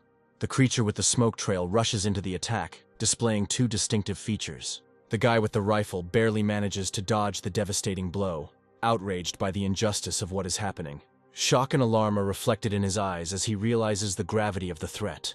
Vlad, rifle in hand, quickly jumps over a crowd of zombies, escaping their grasp. He notes with relief that the betas are slow enough to give him a chance of escape. The roof overlooks a snow-covered field where the path to freedom finally becomes accessible. Among the slowly wandering zombies, the hero hopes that at least he will be able to break through. Pushing off with force, he jumps forward without wasting a second. He leaps forward and knocks down one of the zombies, cutting his way through the danger. The hero clenches his fist and is surprised to notice a familiar figure in a white suit on the roof. His face contorts in shock when he recognizes the stranger as Shepard. Joy and relief fill the hero when he realizes that his comrade is still alive. The massive face of a grizzly bear appears in the frosty air, the embodiment of the strength and danger of the forest. The bear confidently steps through the snow, picking up the slightest traces and scents to find the hunter. Smelling the smell of gunpowder coming from the gun, the animal freezes and begins to retreat. For a grizzly, the smell of gunpowder is so strong that it prefers to abandon the hunt and hide in the forest. The barrel of a hunting rifle gleams coldly against the snow, instilling fear and caution in the animal. At that moment, two people collide with force, breaking the ice and snow around them. The two heroes meet with relief and nervous laughter after a dangerous fight, feeling a surge of adrenaline. They stand among the ruins, discussing the mysterious figure they are watching from afar. A terrifying one-armed lioness with glowing eyes and clouds of steam coming from her mouth appears on the roof. The hero's gaze is directed towards the tower, where their target is very close. One of the heroes gathers his courage, preparing for the upcoming battle. A one-armed lioness with scarlet eyes watches them, radiating menace and fury. The two heroes, armed and collected, prepare for the decisive shot without losing concentration. After firing, they notice that the monsters avoid the weapon, which causes surprise and relief. They discuss their skills, realizing how difficult it is to predict the movements of enemies. Realizing the danger, both of them rush to flee, escaping from the impending threat. A crowd of zombies appears from around the corner, their steps becoming faster and more insistent. The red-bearded man abruptly commands to turn left to avoid a collision with enemies. A black shadow falls rapidly from above, and a guy in a white and blue uniform clenches his teeth in tension. The creature appears in the crosshairs, but its speed prevents an accurate shot. The soldiers open fire, trying not to let the enemy get close, and the commander gives the order to keep their distance. Under a hail of attacks, the bearded man realizes they are the victims of a driven hunt, and tensions reach breaking point. One of the fighters is hit on the head and falls into the snow, not understanding what is happening. He tries to get up and reach for his weapon, following the order to grab the enemy as quickly as possible. A monster with glowing red eyes looms over its opponent, radiating a deadly threat. The guy in the white and blue uniform looks at the approaching shadow with horror and numbness. A man with a red beard challenges the monster with a shout, trying to distract it. He raises his weapon resolutely, preparing for the final shot. The monster's gaze changes momentarily when it notices danger. The creature lands with force in front of the crowd, and the guy desperately reaches for his rifle, hoping to make it in time. Vlad turns around in surprise and disbelief, seeing that his partner has pulled out a gun. The two run through the snow, discussing how the monsters actually react to weapons and trying to figure out why. The hero ponders intensely the fact that his opponents have a much stronger sense of smell and looks for a way to exploit this. Suddenly he notices something unusual and looks ahead with alarm. His partner calls his name, urging him not to stop as the ground begins to crack under his feet. Gathering his strength, the guy offers to counterattack, not wanting to give up. A man with a red beard asks himself in confusion whether it is possible to realize his plans. Vlad, with determination on his face, is convinced that he must try despite the fear. He looks up to the sky, internally preparing himself for the decisive step. In the tense silence, he feels responsible for the outcome of the battle. An enemy figure appears on the roof, ready to attack, and the tension reaches its limit. Maxon grits his teeth and reports that the enemy is starting to move. A monster with scarlet eyes and a distorted face rushes forward, tearing the icy air with its claws. Against the backdrop of a flash of red light, a man appears with a fire extinguisher, ready for decisive action. He confidently directs the stream of fire extinguisher straight towards the attacker, not allowing the enemy to get closer. The enemy freezes as the chemical attack hits him, and the situation suddenly changes in favor of the defender. Vlad gives the signal to begin the attack with determination and a shout, his face distorted with tension. Maxon, weapon in hand, rushes forward through the snow, preparing for the final confrontation. He understands that as long as they have weapons in their hands, they will not be able to catch the enemy. The two discuss a risky plan while standing in the snow with a fire extinguisher and a rifle, weighing the possible consequences. The man is confident that the enemy will go straight ahead and rushes into the attack without wasting time. At the moment of the fight, the enemy receives a blow, and hope appears that this will finally be over with. Maxon looks at his partner's actions with a grin, acknowledging his unexpected abilities. A guy with a fire extinguisher in his hand suddenly attacks his companion, catching him off guard. An ominous silhouette with red eyes emerges from under the snow, a reminder of the constant threat. The man admits the plan was reckless, but still effective. The guy notes with relief that it is thanks to this risk that he is still alive. On a snowy slope, two people find themselves dangerously close to each other, balancing between life and death. An explosion shakes the snow next to the bearded man, and he watches in shock. In the distance, a silhouette walks down a snowy street, trailing black smoke, leaving destruction in its wake. The guy, taking a position with a rifle, thinks about the possibility of hitting a target at such a distance. A terrifying mutant figure appears in the sight, standing out against the crowd. The heroes react in panic to danger as the situation gets out of control and becomes increasingly tense. Realizing the impending threat, they decide to flee as more and more enemies are approaching the place. The hero looks up with alarm and surprise, not understanding what is happening. Against the backdrop of a blood-red light, one of the zombies falls from a height, spreading panic. The heroes are horrified to realize that the enemy is literally throwing zombies at them, turning the battlefield into chaos. Vlad quickly puts on protective goggles, realizing that even one drop of contaminated liquid could be fatal. Maxon covers his face, mentally calling what's happening madness. A creature with glowing eyes and a smoky head shocks the heroes with its intelligence and cunning. The hero's eyes reflect tension and determination as he faces danger head-on. A crowd of creatures with inhuman abilities appears before him, among which a leader stands out. The hero realizes that the enemy possesses not only strength and reflexes, but also the ability to indirectly infect. He is amazed that all these terrifying qualities have manifested themselves in one individual. At this point, his comrade notices that they are at a dead end, and the situation is becoming critical. Despite despair, the hero firmly decides that they will definitely survive, and prepares for further struggle. The hero turns around in fear, feeling the growing threat. His partner notices with alarm that AS soldiers have also joined them. He assesses the situation, and realizes that they only have one snowmobile for about 3 hours. At that moment, a monster with burning eyes rushes at them with fury. The heroes try to distract themselves by talking about strange things to cope with the tension. One of them asks in bewilderment if this is all a drug, not fully understanding what is happening. The girl screams for Vlad, not hiding her anxiety and despair. She races on a snowmobile across a snowy plain, while her companion shoots back at her pursuers. In a burst of hope, she reassures herself and others that the allies are still on their side.